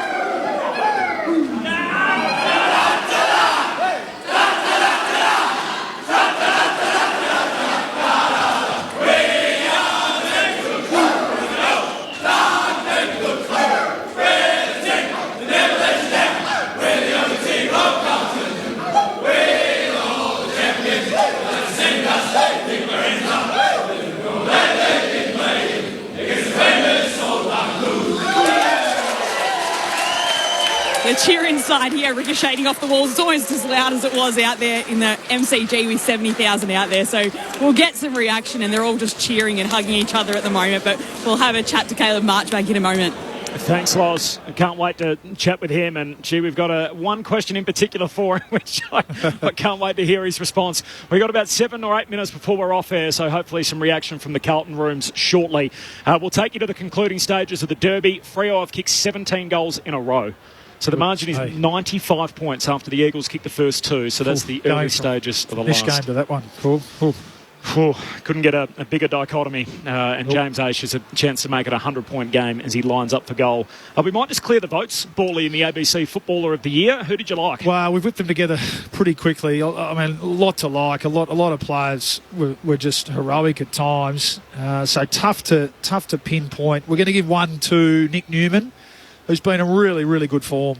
He had 33 possessions, kicked it at 70%, which, with a high-pressure game, it wasn't a lot of, high percentages in terms of kicking efficiency. Had 10 contested possessions, 11 intercept possessions, and 4 score involvements, Nick Newman. So, been in good form. 2 to Jack Viney. Tossed up. Viney Brayshaw could almost split it. Viney was just magnificent. It was his sort of night, as we said. 31 possessions, 17 of those contestants, 11 tackles and 5 clearances. And we're going to give 3 to George Hewitt. He had 33 possessions. Now, didn't kick it at a high level, but he had 23 contested possessions and 21 ground balls in a night. 10 more ground balls in a night where that's what it really was all about, wasn't it? It was just a slog fest. It was 8 roll clearances. up your sleeves, 8 clearances. I just thought he was terrific. 6 tackles. Just he's earned. He'll sleep well tonight, as they say, George Hewitt. So loved his game. Bit of an unheralded type in that midfield, but again, embodying what they're about at the moment. It's not about names. Cripps was really good, I thought, but we're going to go with George Hewitt. 3 for Hewitt, 2 for Viney, 1 for Newman, the votes in the ABC Footballer of the Year. The lead is 95 points in the Derby, so that's Fremantle over West Coast. We're about 4 minutes into the final term. Here it was Carlton by 4 points. Unbelievable finish. Blues led by a game-high 18 points halfway through that final term. Melbourne kicked 2 in a row, and Christian Petrarca looked as if he'd kicked the game winner. There was a pack of players, a sea of humanity on the goal line, somebody trying to get something on it. There didn't seem to be an obvious... Marchbank claimed that he touched it when he was on the ground, so that's my apologies. Right. So they didn't, but he wasn't overly convincing. But I don't want to hype on it, and I'm going to be careful what I say, but I've just said for a while that just the soft call, just when you have all the equipment and everything you need there for the third umpire to make the best and most calculated decision, it's all there for you. I think you just got to take it away from human error in the moment. Like that umpire is he's under pressure as well in the moment and what's happening around him. I think it's impossible to make an appropriate call. So to rely on that when you've got all the cameras and information that you need to make. Yep.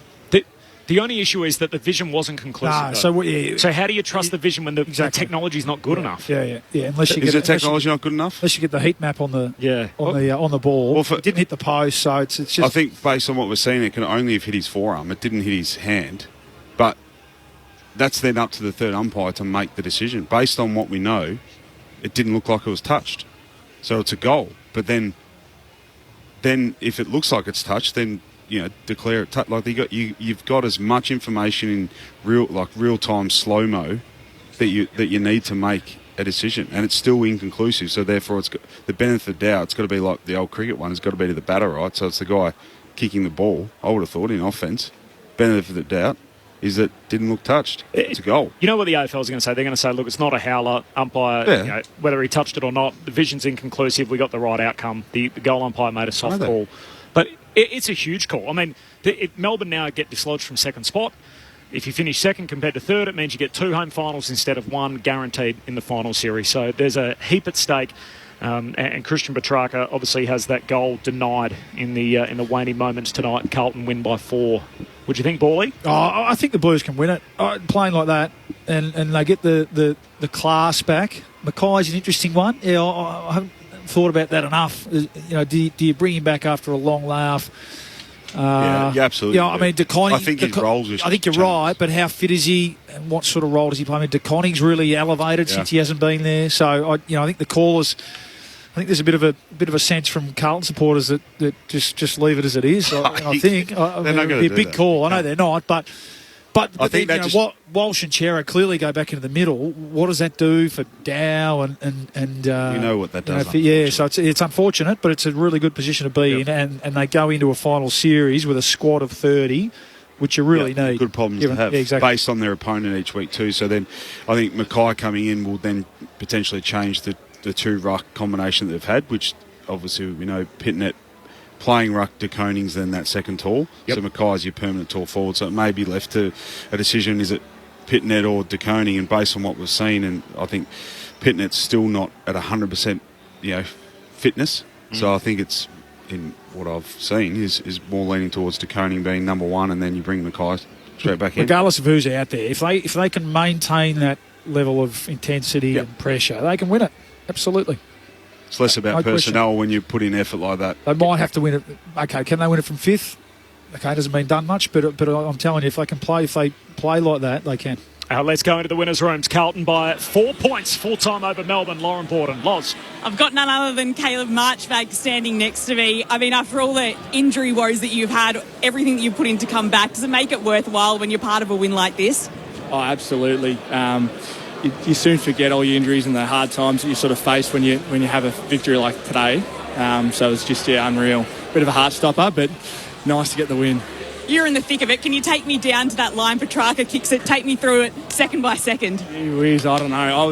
I just turned around. I just thought, please touch this, please touch this. So, fortunately I did, and the umpire called it. So, it was nice. What was your initial feeling? Through as a goal, or that you touched it before it went over? Well, the crowd was going so crazy, so I actually didn't know whether they called it a point or a goal. So my heart sort of stopped because I thought they kicked the goal. I was like, I'll just cost us the game. But fortunate enough that they called it the other way, and here we are. Absolutely, you were on the right side of it. We'll get a few more questions upstairs from our experts, Luke Ball and Brendan Goddard. Oh, Caleb, well done. I thought it was a game of the year almost. Did you have that sort of feeling out there? I mean, you haven't played in. Well, actually, have you played in the final, Caleb? No, not yet. I haven't, no. But, well, you must feel like you have tonight. I thought the contest was just magnificent. 88 tackles each. Not many missed ones. It just had a real feeling of a big final. Yeah, could only assume that that's a final-like game. Ferocious around the ball, intensity, tackling was spot on. So, and just the crowd, it was unbelievable to be a part of. Excited. The usual suspects, did it. I think, Paddy Cripps, your skippers obviously led a bit of the fight back, and Doherty and Newman and Hewitt was magnificent. But what stood out to me, and first time I've seen you live for a while, the lesser lights potentially all buy in. Zach Fisher diving on a boot, Jack Martin chase down tackle, Lockie Fogarty playing his role, Cottrell, Chincotta. That's what's really standing out at the moment. That's what we pride ourselves about, is the little things. Our pressure, smother, come forward. So, like you said, to see those boys do it, it's super, and it's a brand that can sort of stand up, as we can see, sort of the last couple of weeks, especially since I've been a part of. So it's something we're just got to continue focusing on and go from there. Caleb, Brendan Goddard, well done. Just take us back after the first quarter. It was a complete dominance by Carlton in that first quarter. Just take us into that first quarter huddle. It must have been all positive going into that, but I guess at the back of your mind, knowing how much you did dominate, that you missed a real good opportunity just to put a couple more goals on the scoreboard? Yeah, absolutely. It was positive, but obviously Melbourne's a quality side, so we know they'd fight back. For us, it was just keeping a forward-half game and keeping up with the pressure. So we knew that it was going to be a dogfight, but we had to play 4 quarters, and I thought we did that, and I'm super proud of the boys. It was great. Mate, just on your journey back to senior footy and playing well at the minute in a great team, just how challenging has it been? And what's the one thing that's kept you motivated to get back to this point? Yeah, it's a good question. I think that the camaraderie with the boys, we've obviously got such a tight-knit group that when I was going through those hard times, the 3 years off, when you're not playing, you don't really feel a part of it, but we've got such a good, tight group that they certainly got me involved. And for me, it was just all about getting back, and I knew that I had some good footy in front of me, so it was just about going through the journey and doing the right things and hoping that I'd get back to here. So it's a great group. Caleb Marchbank with us on Grandstand AFL. Caleb, it's Corbin Middlemass here. Just to, not to harp on it, but go back to that final moment, the game-saving effort on the goal line. Where did you hit it? Was it on your fingertips or your forearm? Where did the ball hit you? On the fingertips. So but I'm just hoping for anywhere. So as soon as the umpires called it touched, and that's the soft call, what are you thinking in that moment? You're thinking, great, the vision's going to support this? Oh, certainly hope that. But for me, like I said, it was sort of heart and mouth sort of stuff. I was just hoping enough that it would go towards my favour, and yeah. And it absolutely did. It was a hell of a moment to save the game for the Blue Baggers. Your supporters, Caleb, you would have been obviously on the sidelines earlier in the year when things were pretty hot at Carlton, and it feels like when things get hot there, it's as hot as any footy club in the competition. Oh, mate, they're unbelievable. Like, especially the last couple of weeks. Eddie had last week with the roof closed, and today we can't thank him enough. Obviously, we ride their momentum, so when they're cheering nice and loud and we've got their full backing, the boys certainly feel it, and we appreciate it so much. It'll be a hell of a run home. The whole city is up and about, and it's a fantastic story. 8 on the bounce. Well done tonight, Caleb, on your match-saving performance. Appreciate your time. Beautiful. Thanks, guys. Caleb Marchbank.